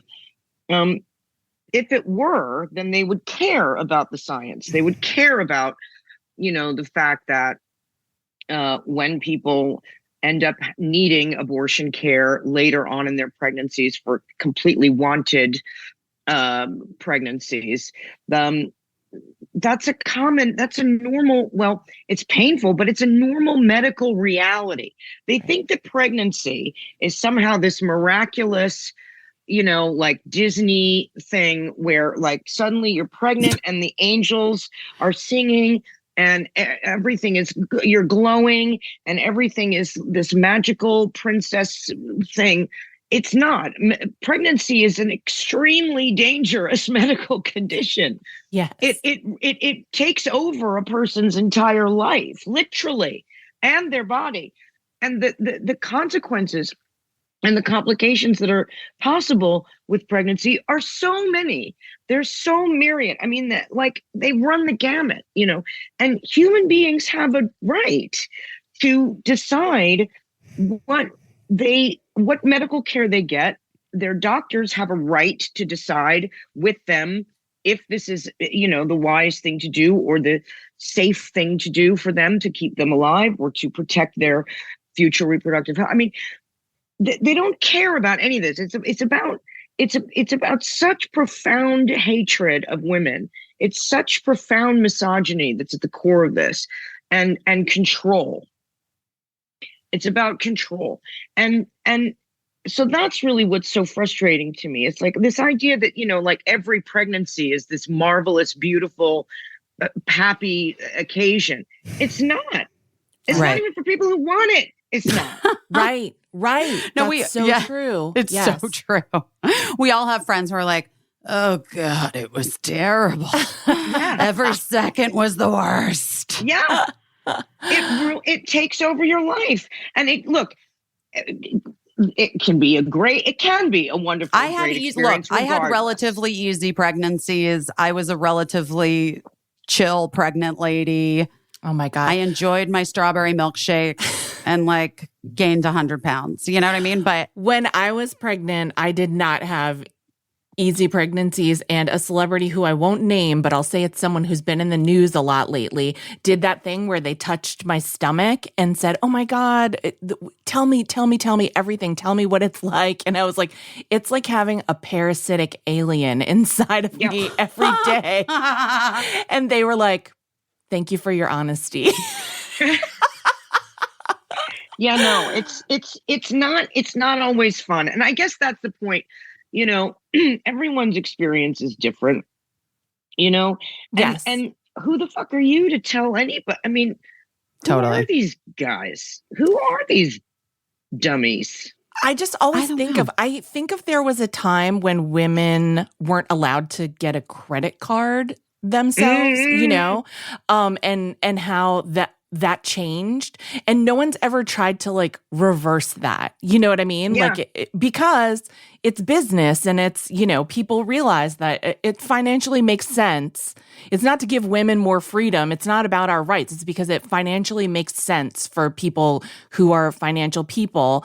This is the right, the fundamental right that people have been threatening to go back on for my entire life. And now they finally fucking have. And I'm like, yeah, this is why we were all screaming. This is why we were all worked up, and you told us to calm down. And here we are. It's coming true, It's interesting because it's not 1973. Okay. Mm-hmm. The science has improved. There's medication abortion. There's self-managed abortion. People can access these medications, which are literally 99.9999% effective and safe. Mifepristone and misoprostol. They can acquire them online through plancpills.org, and they can speak to a person or talk to them online about how to get them either mailed to them or get a prescription mailed to them. And it's, it's different in every state. And I don't know the laws, it's changing all the time. But the science is there. The medicine is there for self-managed abortion care, which there wasn't in 1973, right? So we can say that, that's at least an improvement, right? We don't have to rely on some Supreme Court or some, relationship with our, paternalistic medicine medical organization or whatever. We can take these decisions into our own hands, literally, safely. And we can do that. What is concerning is the way that this affects so many other women in so many, and pregnant people in general, in so many different ways. People who are in prison, people who are incarcerated, people who are undocumented, people who are minors, children, and also victims of abuse. Yes, exactly. And people who want to carry their pregnancies to term and are somehow medically unable to, or is dangerous for them. That's the scary thing, that, you want to go, wait a minute. You act like it's just this one, you're either pregnant or you're not. Right. But there's so many other, there's so many other aspects to this reality. It's like being a human being. It's not easy. It's complicated. Yeah. And it's not just one thing. It's 100% case by case basis per person to decide. Yes. Well, Martha, A is for, how long have you been, when did you start A is for? How long is A is for? We started A is for, last year was our 10-year anniversary. 10 years. 11 That's years. Right. And we were, in LA at a friend's house, having cocktails, a bunch of women, and just really talking about what the hell we could do. We were really angry. It was the time when Obamacare, the ACA, was in the news a lot. And Sandra Fluck, if you remember her, she was a student at Notre Dame University, and she wanted her university insurance, which she was obligated to purchase as a student of Notre Dame. She wanted that university's insurance to cover her birth control, because now her reasons were not relevant, but her reasons, as she stated, were that it helped her with a other condition. It made her life easier in terms of, I think it was her irregular periods. She got she had really bad, maybe endometriosis. I don't remember the reason. It's not relevant. Point is, she wanted this religious university, this Catholic university, to cover her insurance under the Affordable Care Act, and they didn't want to. And then she got, raked over the proverbial coals by every manner of jackass, Rush Limbaugh, may he rot in hell, and a variety of other people. She went to testify in front of Congress, and they wouldn't permit her to. I don't know if you remember that. Yeah. They did allow a bunch of men to testify. I actually don't remember that, but that's fucking wild. Yeah, the women on the committee really protested. They were really angry. Yeah. So she was allowed to come back the next day to testify, but of course half the men on the committee weren't even there. So, she was, and people were saying, one senator was like, I remember, all girls need to do is keep their legs together. Right. I do remember that quote. Right. I do remember that quote. And Rush Limbaugh said she wanted to be paid to have sex, that she was essentially a prostitute. Nothing wrong with sex work. Nothing wrong with sex work. Fuck you, Rush Limbaugh. A sex worker, great, good for her. Right. But you know what I mean? But basically she was slandered and maligned, and her life was made a living hell. And we were really, really angry about it. And I think over the years, what Kelly Overby, who's a co-founder and now our executive director, and I have come to really, really sort of double down on, is that it's all about stigma. It's all about, and what I remember saying that night was, it's like they ought to just slap a scarlet letter on us. And so that's kind of where the A came from. Except this time we're going to wear the A and we're going to appropriate it. We're going to reappropriate it. We're going to change its meaning, and we're going to be proud of it. And our A is for whatever we want it to be, whether it be for autonomy, anger, abortion care, awfulness. All people. All people. Exactly. So that's where we started. And now where we are is basically we've sort of honed and, sort of gotten deeper and sort of more specific about our mission and because there are so many people working in this field, and we're not a direct provider, obviously, but we're an arts advocacy organization. So we amplify and celebrate art and artists who are working directly to destigmatize abortion and reproductive health care, including playwrights, including visual artists, all of this, cartoonists, comic book writers, all kinds of artists. And then we, through our work in these various projects, we also have partnerships with Broadway Cares Equity Fights AIDS, so that we have a beneficiaries program, so that each month we send out $2,500 to a different independent clinic, because God love Planned Parenthood. I'll always love them. I'll love them till the day I die, but they don't need our money. They're fine. Right. It's independent clinics and independent providers, and also abortion funds, legal aid organizations like Jane's Due Process and Tech. These are the organizations that really need our help. So every month we give $2,500 to a different group across the country, a clinic, an advocacy group, whatever, a clinic provider. And we just give them a little cash infusion for that month. And, sometimes it can really make a huge difference for them. And you have really fun fundraisers. Yeah. The most fun fundraisers. Yeah, we have really, really big. You took part in one, Busy, early on. I don't know if you remember when we did it at UCBLA. Yeah, of course I remember.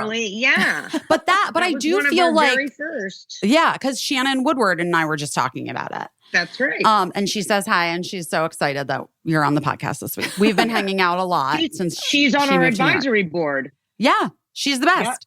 Yeah. But that was the time when I was like, I also had long supported Planned Parenthood, and you were majorly pregnant at the time. I was very pregnant. Yeah.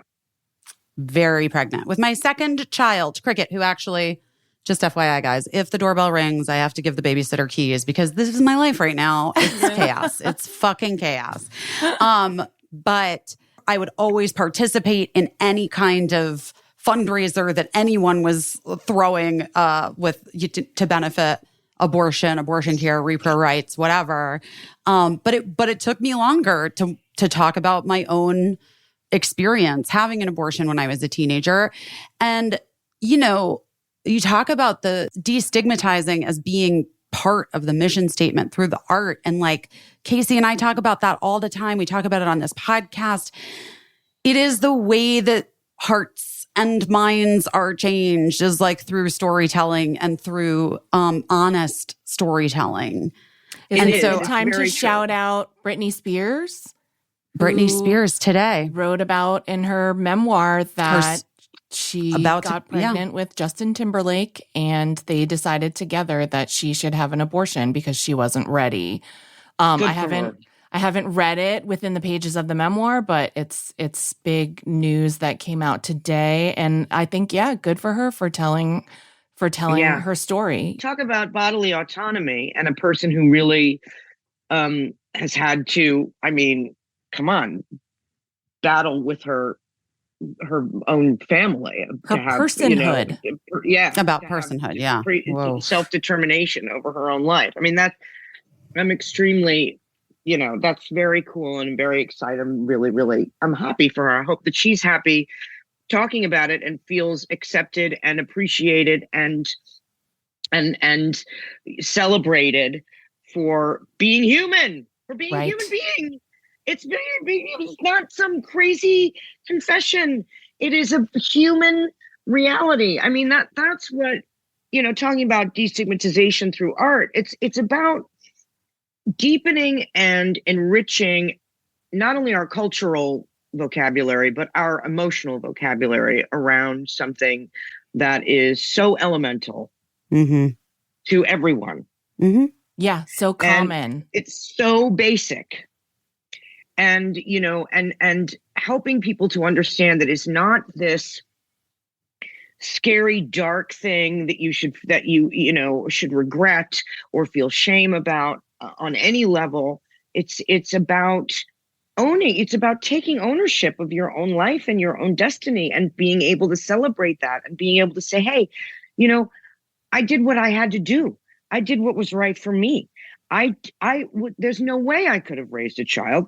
And if I had been forced to, I don't know that I would be in the position I am now. I don't know that I would have made the records I made, or written the book that I wrote, or, been able to act in the plays that I acted in, or, I'm speaking like in the language of anybody, but a human being's potential is so much more vivid when they're actually alive and living it. Yeah. When they're actually out, when they're actually living and they're actually going, okay, what am I going to do with myself? Mm-hmm. How am I going to, and you know what? Sometimes I might not know. I may not know. And even more reason to say, you know what? I can't, I need to be my own person. Mm-hmm. I'm not ready to live for somebody else. You can't legally tell me to donate my kidney. Right. Right. Right. Why can you force me to give birth? Right. One of the things I'm proudest of that Busy and I had done together, it was all Busy, obviously, but is that on our talk show, she talked about that 1 in 4 women's statistic. It's saying like, you might think that you can ignore this issue and that it doesn't apply to you, but you 100% know someone, because 1 in 4 people who can get pregnant has had this decision. And you might think you don't know anyone, but you know me, and that to me it's such an important thing to know, because listen, you have 4 friends. Who among them would you say your life has to be different? You have 4 daughters, maybe Yeah. you have 4 daughters. Has your son dated more than 4 girls? One of those girls, Biz, you were saying earlier that chances are it's probably even higher. I just think it's such an important detail that I just want to remind people over and over. 1 in 4 people, you certainly know 4 people. And for many of us, it's really not that complicated, and it's certainly not painful, and it's kind of a great thing, and we're really happy about it. Right. I love that too. I love that too. But Martha, like I would, and also, I'm going to, and yes, and you, yes, and sometimes it is complicated for a myriad of reasons. And I wrote about it in my book. It was complicated for me as a very young girl. I mean, I have a 15-year-old daughter now. Yeah. And so, oh no, I'm going to cry. But seeing that little baby, oh my God. And I was a kid who'd grown up in a very specific time where, Monica Lewinsky was painted as the slut. I was raised Catholic. There were a lot of things that were in my little brain, my little 15-year-old brain, that made it hard for me and complicated. But thank God I had a mother who, even though she had her own Catholic upbringing and her own whatever, she also was like a feminist first, and knew that when, first of all was like, I do not want, I don't want to have a baby. No. And she knew, well, this is the best thing we can do is just support you and let's get fucking through it. And it, and I think it's okay too, to even normalize when it is complicated for you for sure. Emotionally, or or sometimes people are in relationships and they're like, I can't have this guy's baby. I am not, not this guy. Right. I maybe want a baby, but it's not this guy's. Yeah. No. Also, further yes-anding, like your story and your feelings about what you choose to do, you don't have to say them. Yes, that's right. It doesn't have to be part of it. That also is nobody's business, how you feel about it, and whether you celebrate or however you choose to feel about it. It's just, by the way, let's make no mistake. I celebrate my abortion. But you know what I'm saying? I think we expect people who are able to become pregnant, we expect them to give us this story, their story, and then we like rubber stamp it if it's a good enough story. And we're not entitled to the story. It's none of our business. That's it's exactly none of our right. business. And I think what you say about rubber stamping it, it's like, okay, I approve of that one. I don't approve of that one. When I say, look, I wouldn't have been able to live my life. I wouldn't have been able to follow the path that I wanted to follow. And people are like, selfish. No, fine. No. Call me selfish. That's fine. But yeah, it is. What's wrong with that?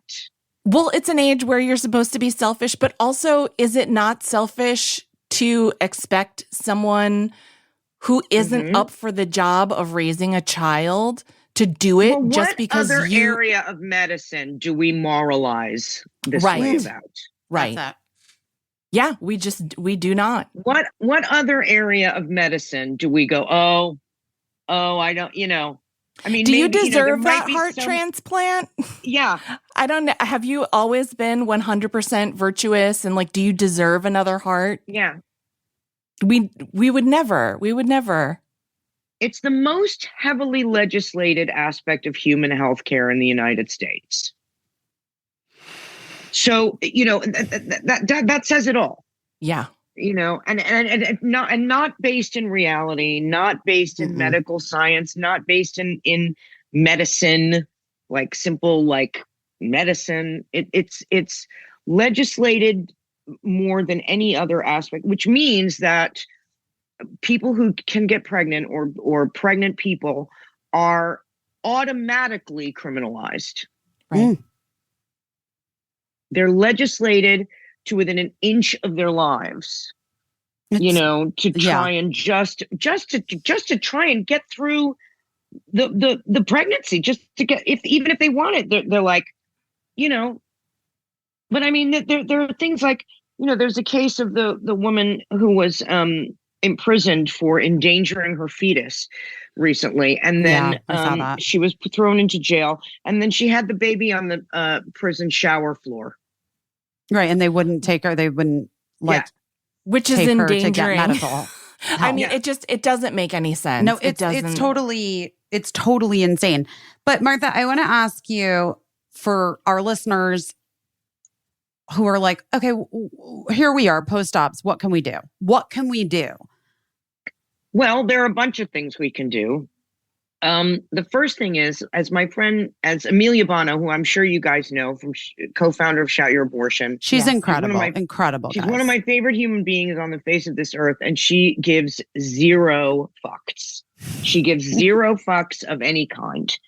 But she has a really great expression that I also like to use, which is that abortion is a community responsibility.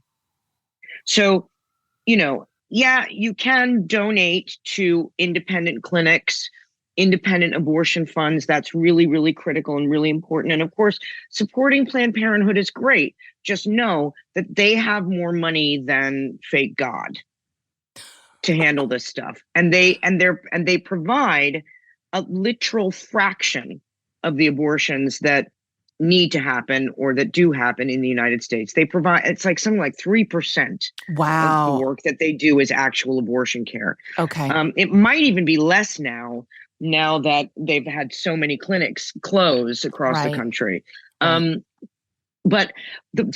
because of the closures, it's super important to give to those funds, independent funds and independent clinics, because they're getting an influx. Like my friend Tammy Kramenacher, who was in Red River Women's Clinic in Fargo, she had to move across state lines. She's a great name, Tammy Kramenacher. Yes. She had to move her clinic across state lines into, I believe it's Minnesota, and now she gets patients from Texas. Right. They're driving up that corridor from Texas, Oklahoma, Mississippi. She's got more patients than they know what to do with. So giving to them is really important, but also recognizing that you can go to plancpills.org, which is one place to go, or aidaccess.org, and you can inquire about how you yourself can get prophylactic abortion pills. Guess who has them? I have them. I have them right here. I have them. I have them right here. They came to me from India. Now I realize they have kind of an unfortunate name. Oh my God. We will have to get a picture of that and share that on Instagram. It's kind of an unfortunate name. Yeah. But I do have them.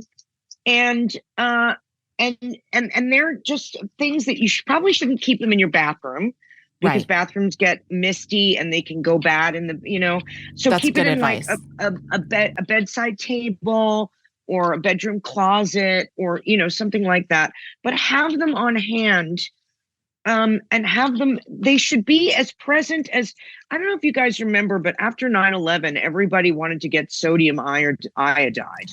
Yes. In case there was a nuclear panic. Yes. And everyone got sodium iodide for that. And Cipro when the anthrax and the anthrax.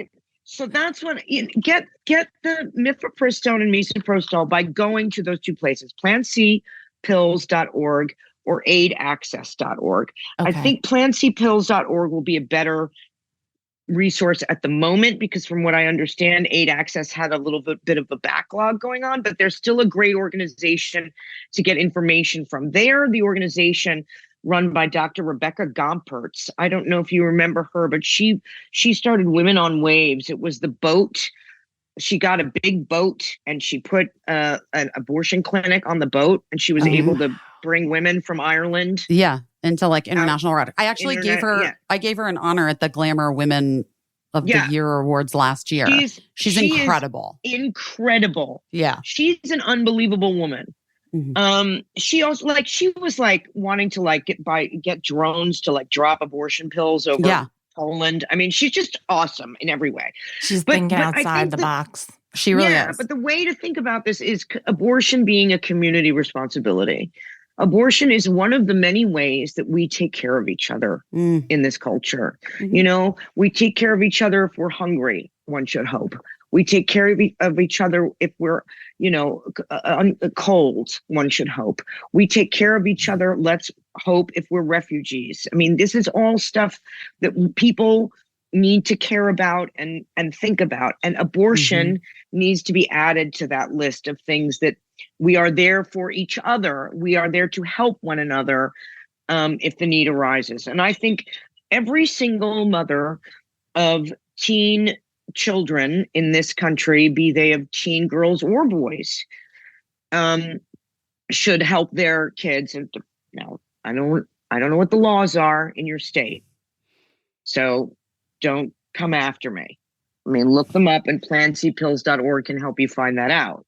Right. But I think it is beholden. We are beholden to our youth and to each other to make sure we have this medication in our homes.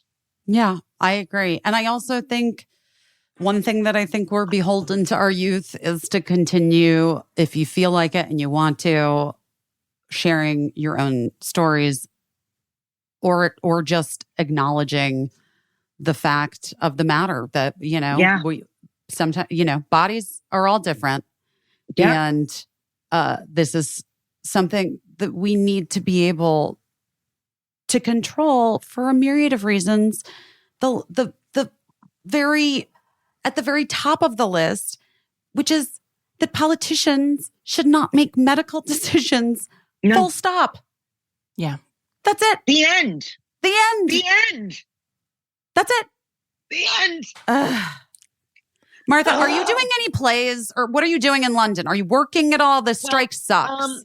I know the strike really, really, really sucks.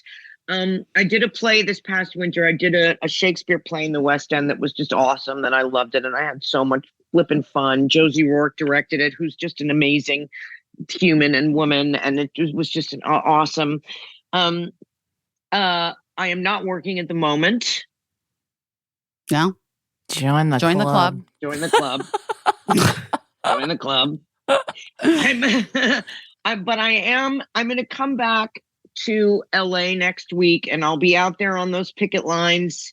I haven't been in the States for well over a year, but when I do get back there, I will join those picket lines. I will be out there. I would like to see a lot of the more famous, the famousies. Me too. Famousies. I go. Famous. Yeah, well, but I'm talking about Brad Pitt. I mean, not that you're not famous. No, I'm talking about real busy. But I know, but Martha, you and I are it's like. I mean, just to be real, guys, it doesn't get much more famous than us on the picket lines. Well, that's I'm sorry. what a lot of people are saying today. I noticed, especially That's today, a a lot of problem. people are like, "Where's our big movie stars?" Although, Chris Pine was out there. I did Good see for Chris him. Did Pine. see that Chris Pine. We were right Good to love for him. him. We're right to love him. I'm right to love him. I know. I think Shannon and I have a plan to go together on Friday. But Martha, Shannon and I both live in New York now. Oh my God. I know. What? I know. We I both know. moved. Wait a minute. I completely forgot that. Yeah. Shannon moved to New York, and now you did too? I moved here before her. I moved here in 2020, but it's the pandemic. No one knows anything. Right. Or it was. It is. Yeah. And still. how Who do you knows? like it? How are you liking it? I like it. I like it a lot. It's been a journey. It's been a journey. I think New York has lost I'm born and raised there, and it's kind of lost a little of it. I think I'm going to wait till Eric Adams gets out of office, because that guy is I can't handle him. I can't deal with him. But here's the here's person what I'll that say. makes me doubt reality the most. Like, I'm like, when someone says something that he did, I'm like, can this be real? And then I try to like run down and see if I can find like an original source, and it's always real. He always really said it. I love my birth city. I love it so much. I don't think I'll ever be able to fully leave. But man, it's not the same. It's not the city. It's not the city I know. I think I fell in love with it. I fell out of love with it during the pandemic, and I think I got to try and see if I think you should come back soon. It's rekindled. It's definitely like crawl. I feel a palpable difference between when I moved here in 2020 and now. It does feel different. It feels like the city is like really coming back in a lot of ways. Not that I ever lived there before, but I did. Well, I do feel was that just way. there for our benefit, for AS4's big benefit, where we get Broadway stars to sing songs they don't even know with a live band. It's crazy. And I think for the first time, I was staying in a hotel, which I never do because I have a house there, but it's rented. And I thought, you know what? Maybe I do like a little bit of this city, a little bit still. Yeah. Maybe. I've had some nights recently where I was like, oh shit. Oh, right. This is New York. Yeah. Like, wow. Okay. But yeah, it's been a wild time. I kind of think it's just everywhere. You know what I mean? Yeah. I think the pandemic kind of made people, I think everybody was like, oh, I need to try to go be somewhere else for a little while. Yeah. Like that's. Yeah, I think you're right. Yeah. I do too. So I think everybody's in their not original place, or a lot of people are. A lot of people switched it up. Yeah. And then we'll see what ends up happening. But I also think I have teenagers. I have almost teen now. And I think New York offers a lot in terms of raising kids and teenagers. Not kids. I say to my friends with small kids who live here, I'm like, you guys are out of your fucking minds. Like, move to a place with a backyard and a park and and a car that you pull into the grocery store and you get your groceries into the car. Yeah. Like, what are you guys doing? You're torturing yourselves. I grew up there. I was born and raised there, and I grew up in a box within a box of rooms, right? Which is otherwise known as an apartment building. And I loved it. I loved growing up in New York in the 70s and 80s, but it's a different place now. Yeah, it's different. But I do think for teenagers and like kids, for sure. There's so much to see. They're confronted with life daily. Yeah. There all kinds of things happen, and you just have to kind of adapt and roll with it. And it's like, to me, I don't know. I see, what's interesting, Martha? My older daughter's anxiety went down when we moved to New York. Because that's very interesting. Yeah. I think that being confronted with the world in an actual real way, where like sometimes there is kind of some danger in New York. Sometimes sometimes you stumble upon some things. You're just like, that was kind of freaky. And and living in a place where like you go from your gated house to your gated school, back to your gated house, to the gated mall, to the gated, I think that allowed for more imagination in terms of anxiety for her. And then it kind of chilled out a little bit here. Not that it was all gone, but there was like a lessening of it. No, that's a that's a great point. And I think it's probably true. I mean, look, when I was a kid, it was the 70s, it was the 80s.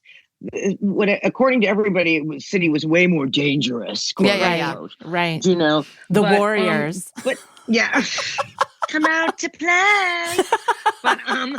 But why I loved it was because, and I did the same things that suburban kids do. I roller skated in the street. Yeah. Yeah. And yelled car. Yeah. Car, I mean, I did that. I played at the Firemen's Memorial, I smoked my first cigarette in an alleyway, I did all the same stuff. Yeah. But it was easy to get around. The museums were free. We could go hang out literally in the Museum of Natural History all day for free. And just run around. Yeah.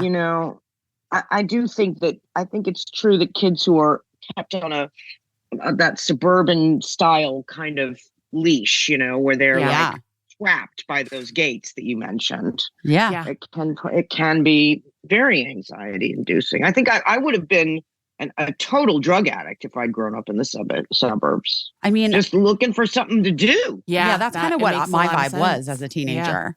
Yeah. I was just like, I'm so fucking bored. Let's just get high. Yeah. Martha, what is it? Is it dinner time? It's 8:30 p.m. here. Yes, it's dinner time. It's dinner time. Yeah. Oh my well, we'll let you go. Yeah. But this has been such a delight. And guys, go to ais4.org. Yep. Just off the top of my head, guys. Didn't even Thank you so much. It's really been great talking with you guys. And I'm a huge fan and I love you so much, Busy. But also it's just great to get on the horn with Caissie and, it's really nice. I'm going to look for you out on the line next week because we've been online friends for a little while, but I never want to gush, but I do want to hug you in person and thank you for all that you've done. Yeah. Thanks. Likewise. All right, Martha, have a great night. And you have a great day. And hugs for today. With the kid flying off again. Thank you. Hugs. Yes. Thank you. That's so sweet. It'll be okay. I know. I hope so. Oh, take good care, Martha. Thank you so much. Bye. Bye. Aw, she's the best. She's the best.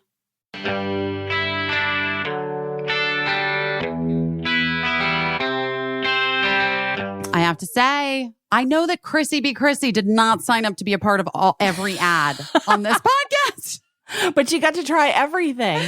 But she literally got to try everything while she was here. And she was like a fan of it all. You know what I mean? I'm not even kidding. But the Helix mattress was a real hit. It was a real hit. And she was like, what is this bed? I love it. I'm like, I know. It's the mattress. I love it. I mean, well, when you're traveling, like a good or bad bed can really make or break your trip. So I'm so glad that you were able to welcome Caissie B. Caissie with a Helix mattress. Anyway, Helix mattresses, guys, you've heard us chatting about it before. They've been working with us for years, and we still love our Helix mattresses so much. Yeah, we really do. Here's the thing about the Helix lineup. They have 20 unique mattresses, including the very award-winning Luxe collection, the newly released Helix Elite collection, which is a mattress designed for big and tall sleepers, and even mattresses for kids now, which is amazing. So good. If you don't know which mattress you might want, guess what they've got? It's a quiz. And they match you with your perfect mattress in under 2 minutes. Plus, then shipped straight to your door, free of charge. Helix knows there's no better way to test out a new mattress than by sleeping on it in your own home. And that's why they offer a 100-night trial, 10 to 15-year warranty to try out your new Helix mattress.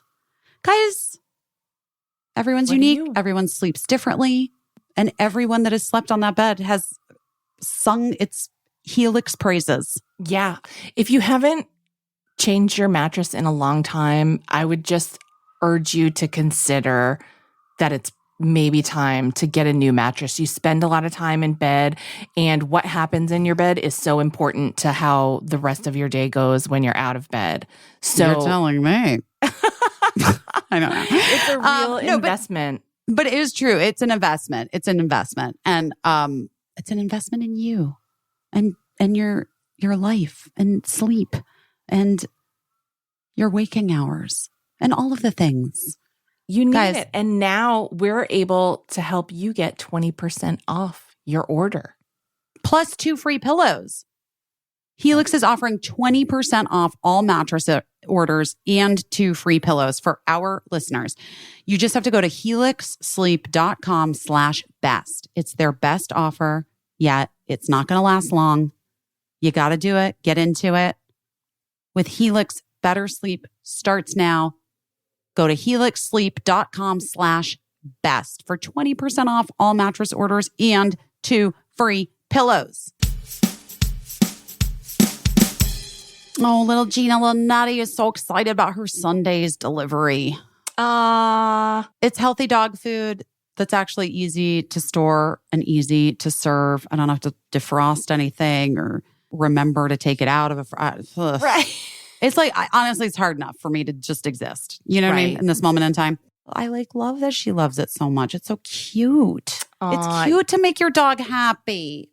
My dogs, if I reach for that box of sundaes, they immediately launch into like a program of doing all their tricks because they consider it treats.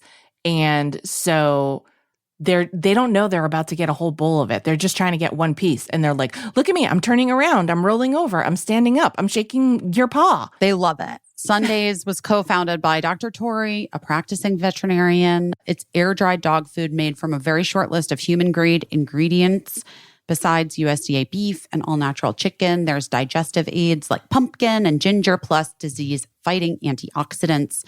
And unlike other fresh dog foods, Sundays is zero prep, zero mess, zero stress, shelf-stable, very easy, ships to your door.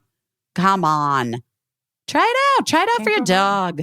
Plus, it's affordable. That's the best part. 40% less than other healthy dog food brands because they're not wasting money shipping frozen packages. They just spend it on what matters most, sourcing the best all-natural ingredients for your doggy.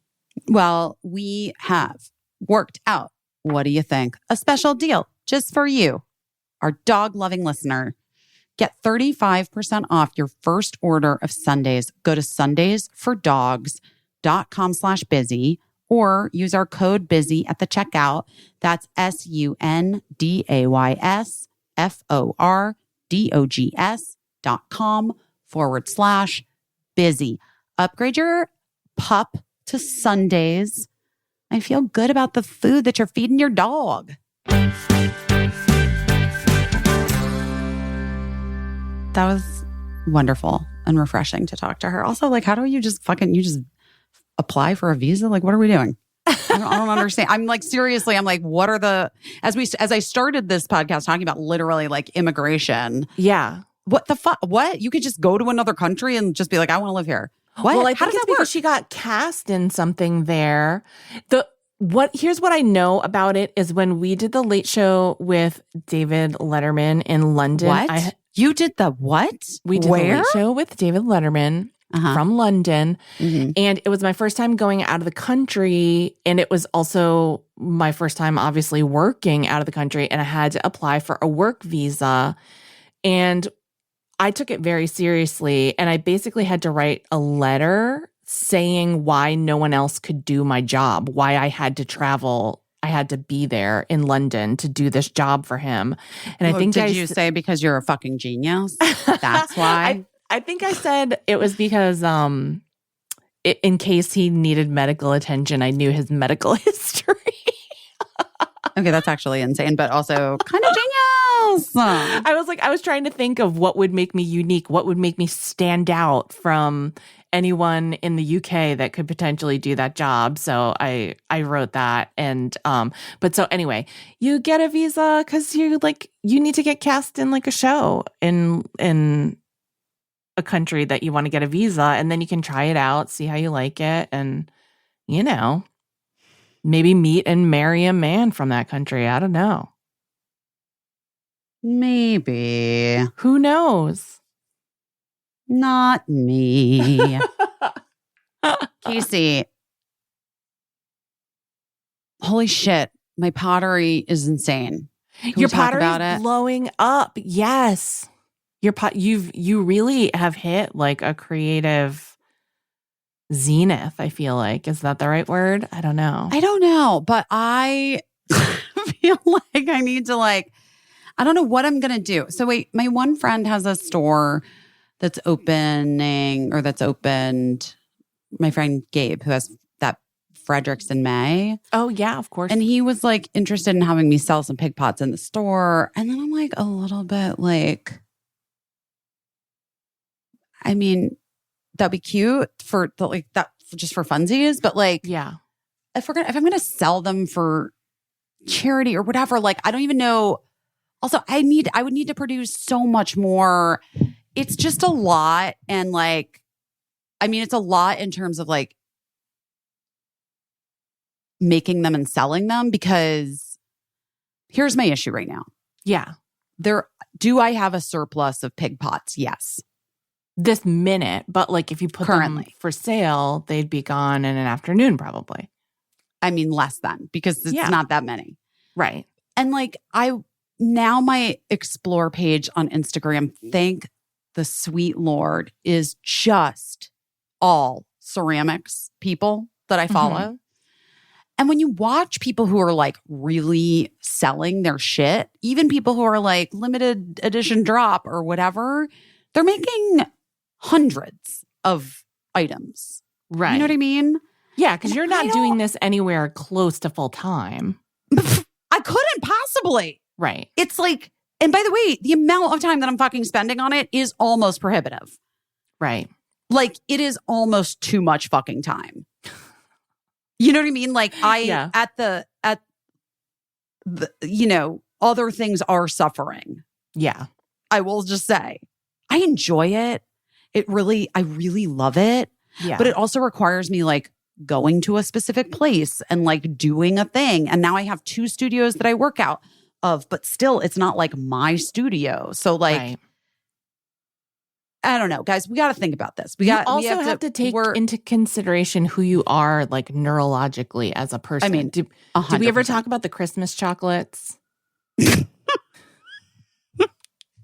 I don't know. We have talked about so many chocolates on this podcast over the last several years that like, I don't know if the Christmas chocolates are different than the mushroom chocolates, different than the pussy chocolates, different than the like, I don't know. When I was a kid, my mom decided, like, my mom loved to make chocolates. She loved to like, it was like a big thing to like, buy the molds and like make filled chocolates. She loved doing it, but she never did it as like an avocation, as a vocation.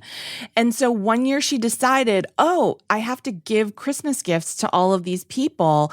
It'll actually be more economical. Like I'll save money. And also I really love making these chocolates. I'll make boxes of chocolates for all of these people. And so she made like a box of chocolates out of like 100 before she like neurologically crapped out on it being fun to make chocolates. But this is a little different. I feel that deeply because I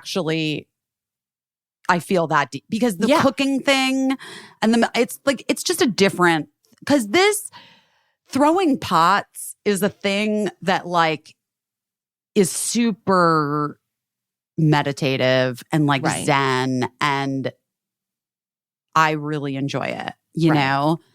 And I'm just saying, if you commit to doing this, I think you have to keep in mind a way that it would remain meditative for you and enjoyable, and like do the thing that you want it to do. Make it like so that it's not really a business, right? Because you're talking about doing it for charity, but make it so that you're running this business and this business isn't running you. You know what I mean?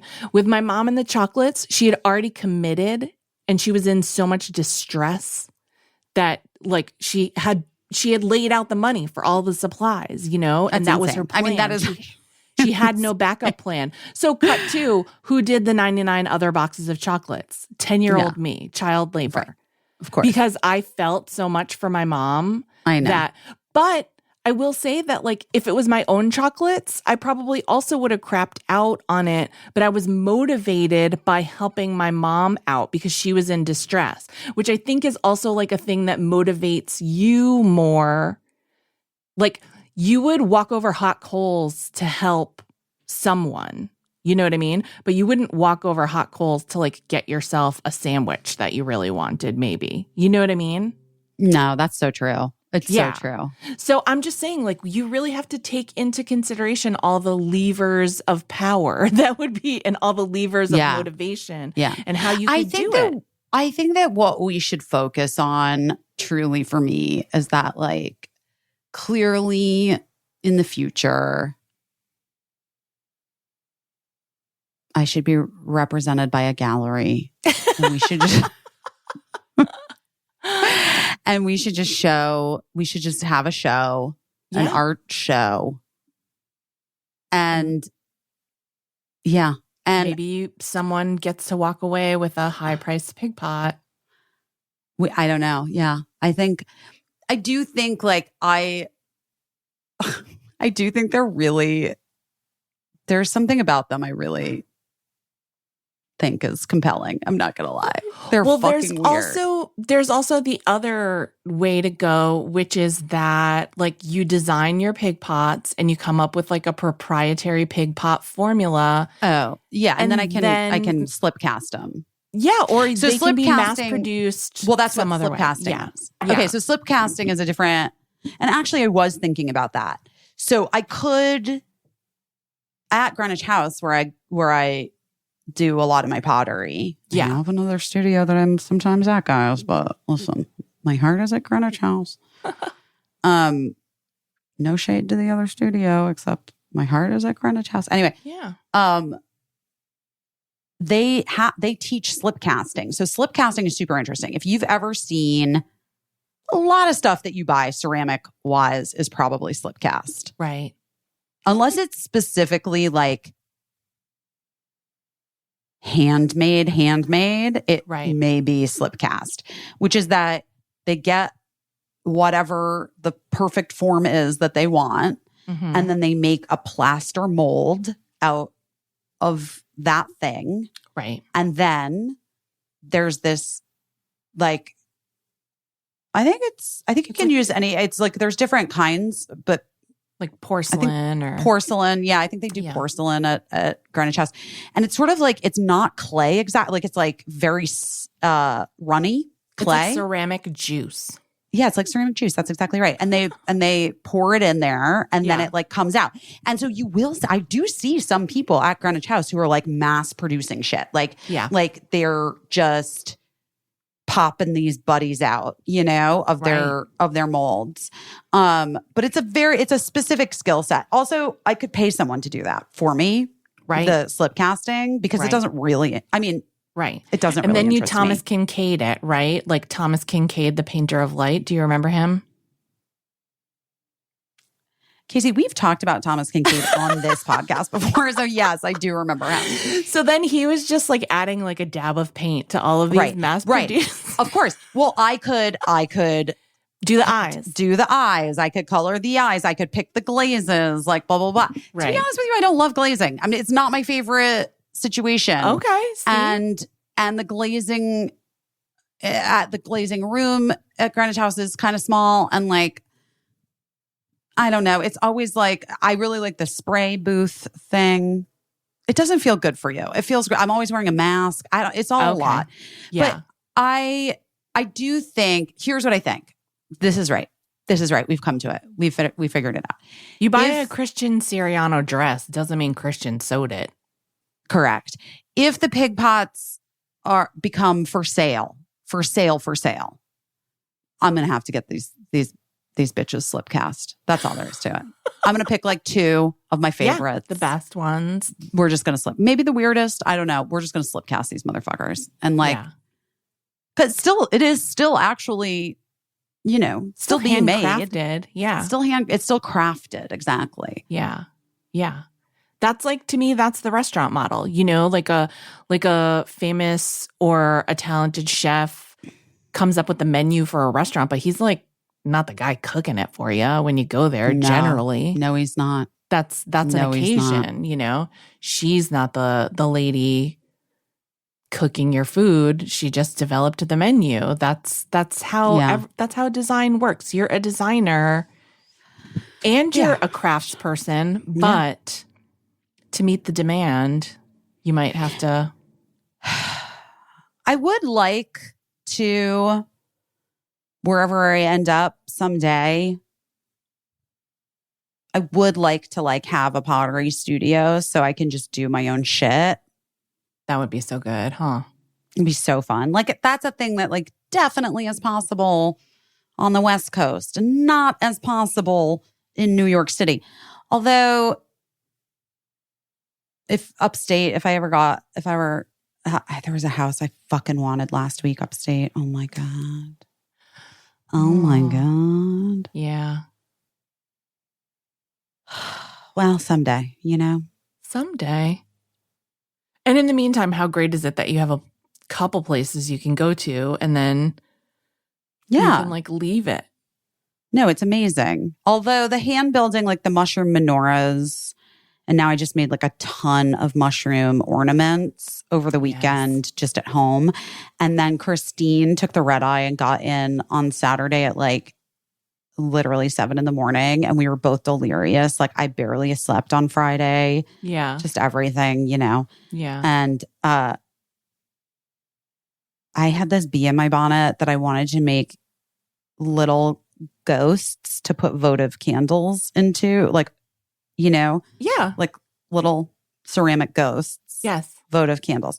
So we just like sat there at 7 a.m, like both of us delirious, her from taking a red eye, me from fucking the stress of pain of the world. Yeah. And crafted 4 little ghost, like votive candle holders. One of them is wearing like cat ears, like it's dressed up for Halloween. One of them's wearing a beret. Amazing. One of them has a little bow. And then one of them has a slice of pizza. Oh my God. And they're so fucking cute. So I can't wait to like fire those little babies and I'll post them when they're done. But I have so much shit to glaze. Like even today I was like panicked. Like and you can't panic because as we know, like when you're stressed, that's doom for your ceramics. So we've already had an incident. Here's the other thing. Those guys, there's some broken guys that are just still waiting to be forged back together. Yeah. And you've kind of moved on maybe, or it'll be a special moment when you go back to fix them. Well, I told you that the kintsugi thing that I did, like I got a little bit on me and then it was so toxic that it like essentially like burned through my skin. Oh, I did not know that. I didn't tell you this. No. Oh my God. Okay. So they really aren't fucking kidding when they tell you it's really, really toxic and to be careful. Yeah. And so I was really careful and I had like gloves and I did the whole thing and it's a whole process. And I was doing like the traditional way because I'm like, you know, such an eye roll, like had to figure out the traditional thing, ordered the whole kit from Japan and watched the tutorials and whatever. Right. And I was being very careful. I was wearing long sleeves. I was wearing gloves, the whole thing. And then just like right at the end of like the second week of the process or whatever. Yeah. I got the tiniest bit on my wrist. Yeah. In between my glove and my long sleeve shirt. And I immediately like rubbed it off with like rubbing alcohol or whatever. They, you know, like that's like what you have to get it off. Yeah. And then I washed my hand under the sink, like underwater or whatever. And then like over the next couple of days, I was like, oh God. Like the this was the weirdest part. This is where I felt like, oh no, what did I do? It felt kind of like a hot searing needle, like right there, like poking into my wrist. And I was like, is this in my blood? What's happening? Oh my God. I looked it up because I was like, what is this? And essentially like the material that they use to bond the clay back together is derived from a kind of poison oak, like a Japanese poison oak, essentially. Okay. And so why they say it's so toxic is because it's like really, really concentrated poison. Right. Oak. And once it cures, like once it's hard, it's not poisonous to the touch or anything. It's like it's totally fine. It's really weird. Right. That's so scary. But anyway, so then I got this like weird blister that appeared there. And then it kind of like grew a little bit bigger. And then I was like, oh my God, this is so bad. And they were just like, don't touch whatever you do. Don't touch it. Don't scratch it. Whatever.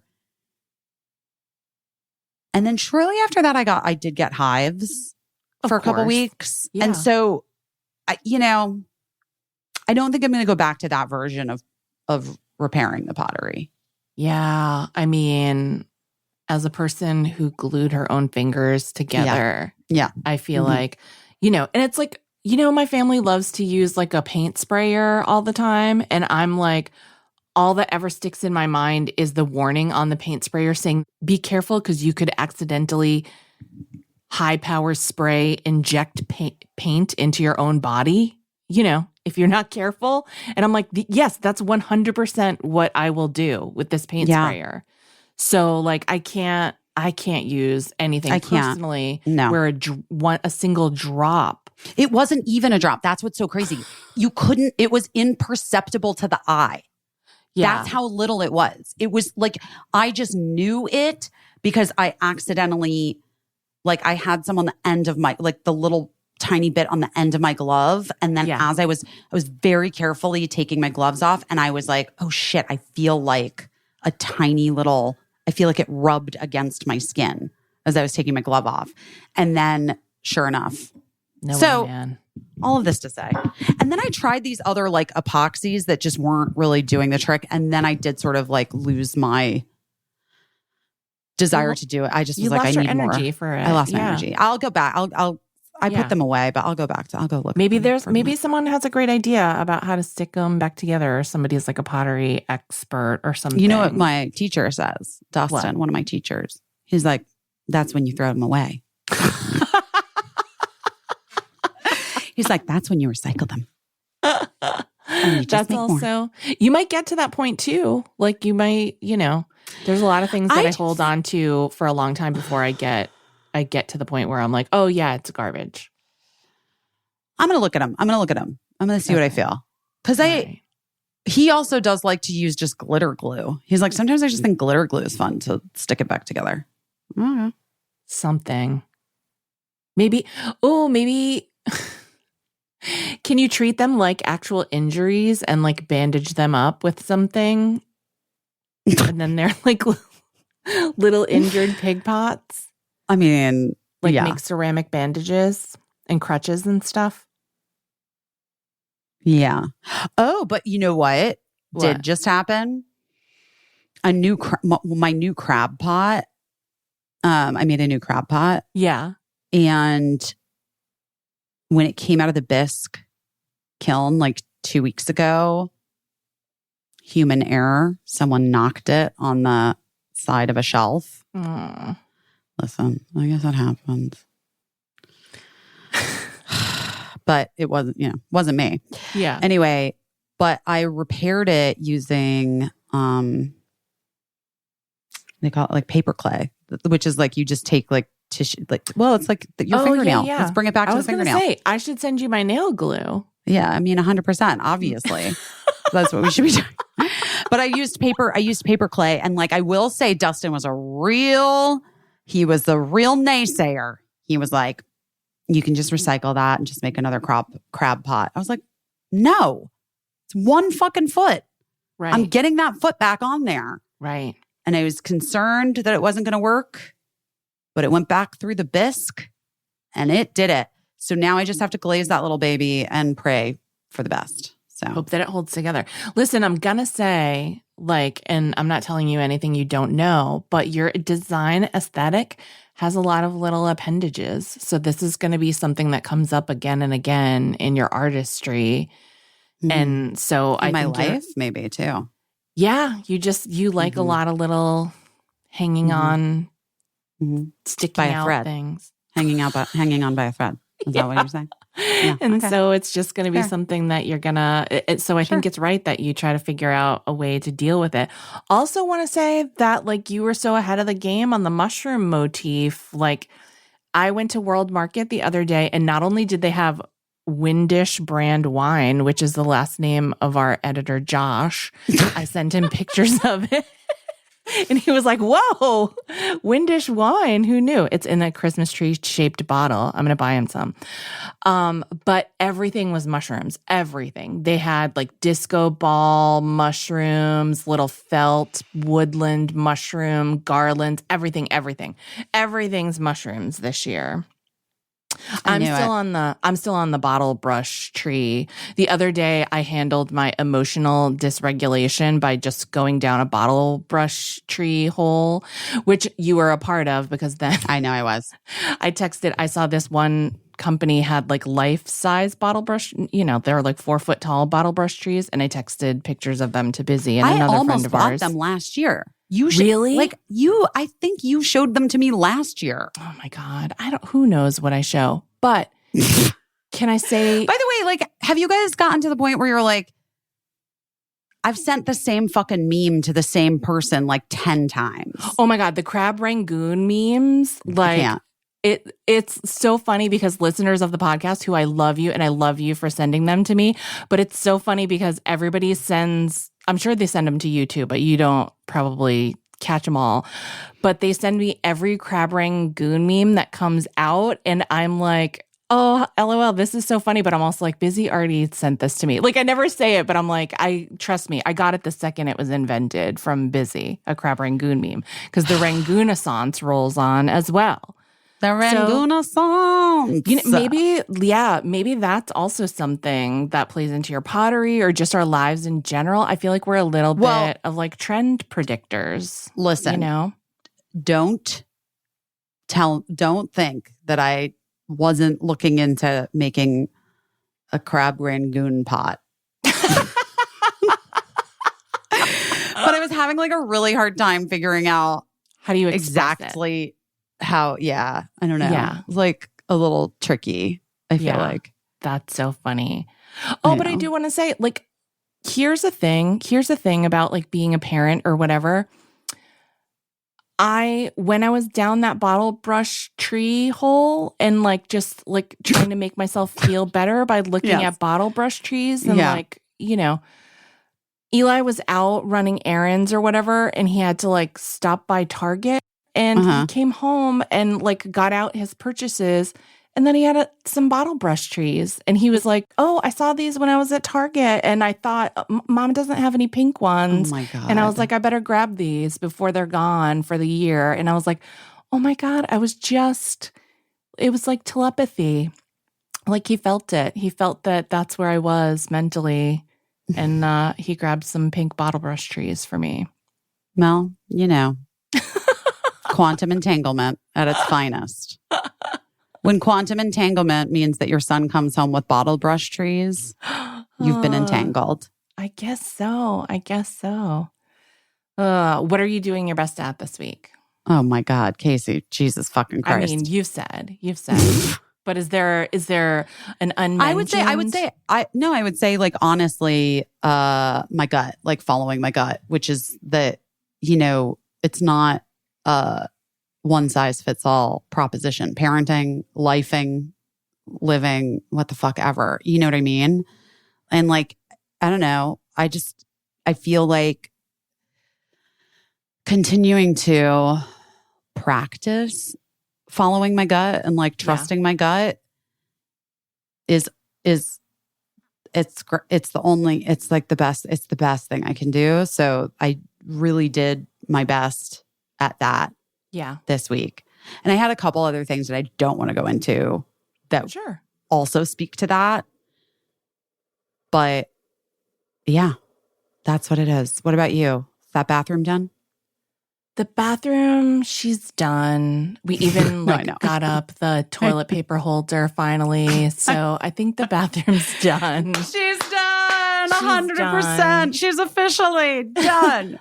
I will say that I don't talk a ton about this. I know for a fact I haven't really mentioned this that much on the podcast, but I have been eating keto, which I know. And the reason I don't talk about it is because I know some people automatically roll their eyes and they're like, oh God, or they think it's like disordered and not for like health reasons or whatever. Right, exactly. And there's a really good reason. Like it was a conversation between my doctor and I, which I might have talked about this a little bit on the podcast. I don't know. But where she told me that like my cholesterol was elevated a little bit. And she said at the time, it could be because you had COVID. It could be because your mom died. Sometimes even like an upset like that can affect your cholesterol. What do you want to do? Do you want to try to deal with it, on your own? Or do you want me, I can write a prescription for a cholesterol lowering medication. And I was like, let me try to deal with it on my own.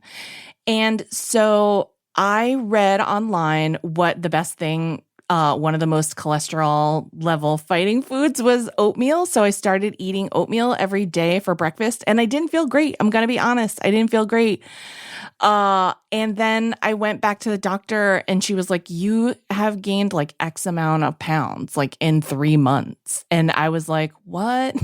And like ordinarily, again, like it's not something that like I get too stressed out over, but she was like, are you doing anything different? Like, and I was like, the only thing different I'm doing is like eating oatmeal every day. And she was like, oh, okay, well, stop.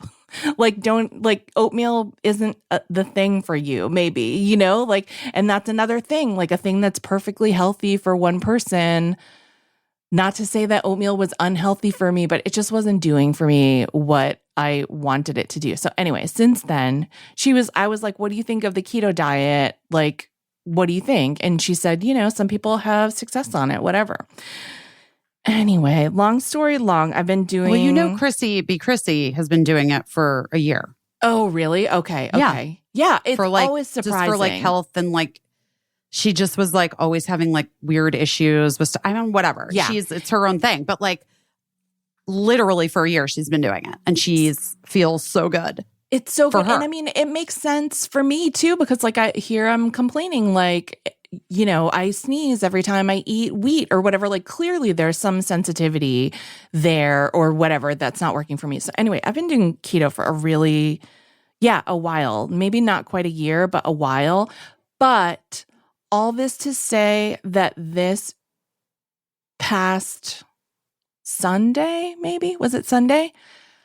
I was desperate for deep dish pizza. I'm also not perfect on keto. Like there are days when I'm just like, well, if I go to dinner at Emily Beebe's, like I'm just eating whatever. She's a vegan, and like it's going to be pasta probably. And I just live with it. And then, go back to trying again, like the next day. Anyway, really wanted deep dish pizza. I was like, there's no way in hell I'm going to be able to make a deep dish pizza that even tastes like anything you'd want to eat. Mm-hmm. It's not true. I made a keto deep dish pizza that was so good. Even before I cooked the crust, it smelled so good. What was the crust? What was it? I don't even understand. What's happening?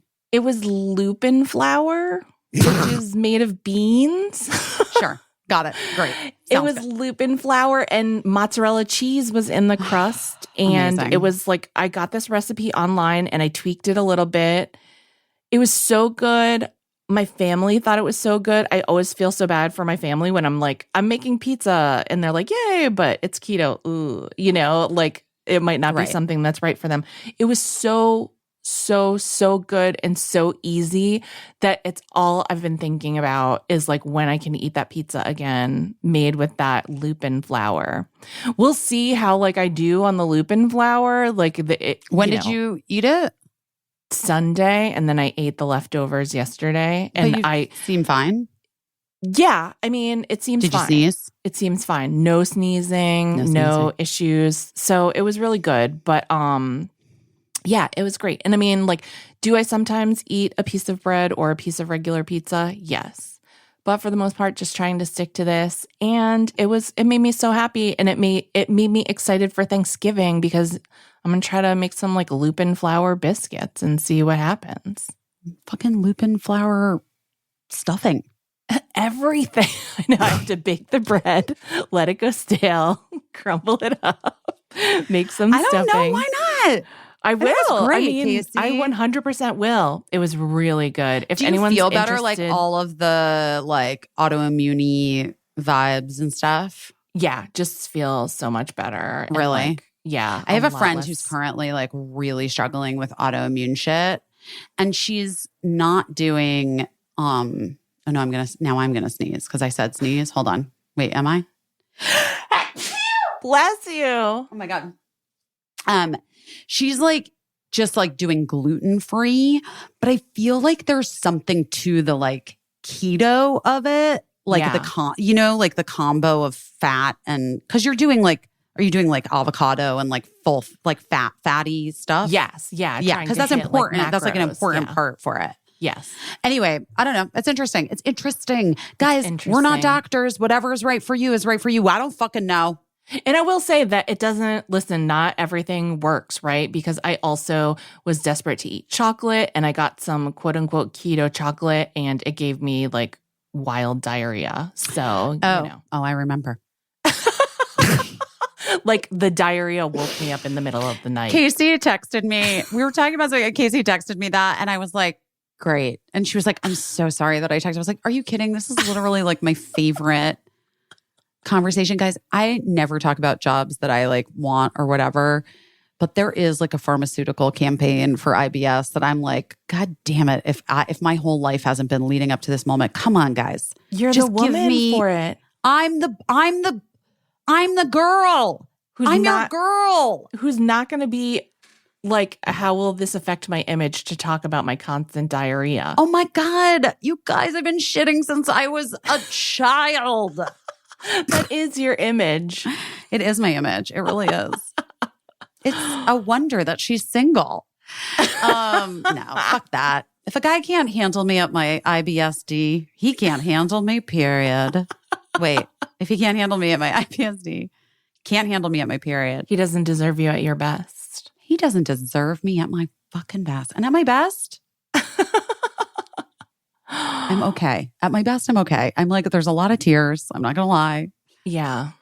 Well, you know, but before we go, I do just want to shout out that I know you're not on Facebook busy, but you are spiritually on Facebook because like besides the Substack and the Instagram page and like everywhere where we have created for our podcast friends and community to gather, I love the Facebook group because people are just so there for each other on that Facebook group in a way love that too.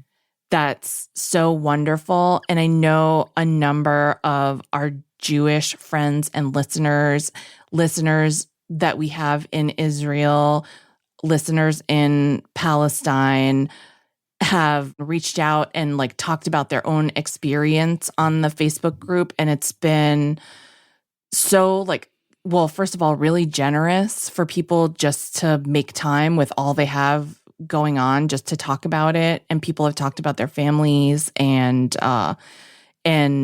everybody's kind of held each other up in a way that like, it's hard, right? It's hard online right now because everybody has an opinion about how things should be going and everybody's very hurt in this moment. And innocent people are still being killed. Innocent people are being killed and it's fueling all of this fear, righteous fear that people have. And you can really see it coming out a lot online. And I was just so proud of our friends that are in the Facebook group, just like holding each other up and also so grateful, particularly to a few listeners talking about the situation from their perspective. So I'm very grateful to everyone who participated in those talks. I know, it's really incredible. And it's like, what's so difficult in all of this is a little bit like, I think about my own personal experience, of grief in this recent past few months, and about how Kate and I talked about how like it really is just live, laugh, love, Yeah. And I think at the core of it, like humanity, it is about love and care and wanting the best for everyone around you, and everyone's son and daughter, and everyone's mother and father and grandparents. And we get so fucking like spun up by people who have big microphones. Yeah. But at its core, like, I remember whenever we talked about this, whenever we said this at some point in the last several years since we started this podcast, sometimes when the macro is just too fucking big, you have to go small and you have to go micro. And like, I so appreciate you guys being able to do that with one another and for us. And like, it's just really, really beautiful. So when in doubt, live, laugh, love. Yeah. Keep it small. Connect. Keep it small. Yeah. Remember humanity. We love you all so much. We love you guys. And like, we are thinking about you throughout the week. Truly. And maybe next week I'll tell you some good stories. We love you guys. We'll talk to you very soon. I love you. Bye. Bye. Bye. I don't know what I'm doing, but I'm doing my best.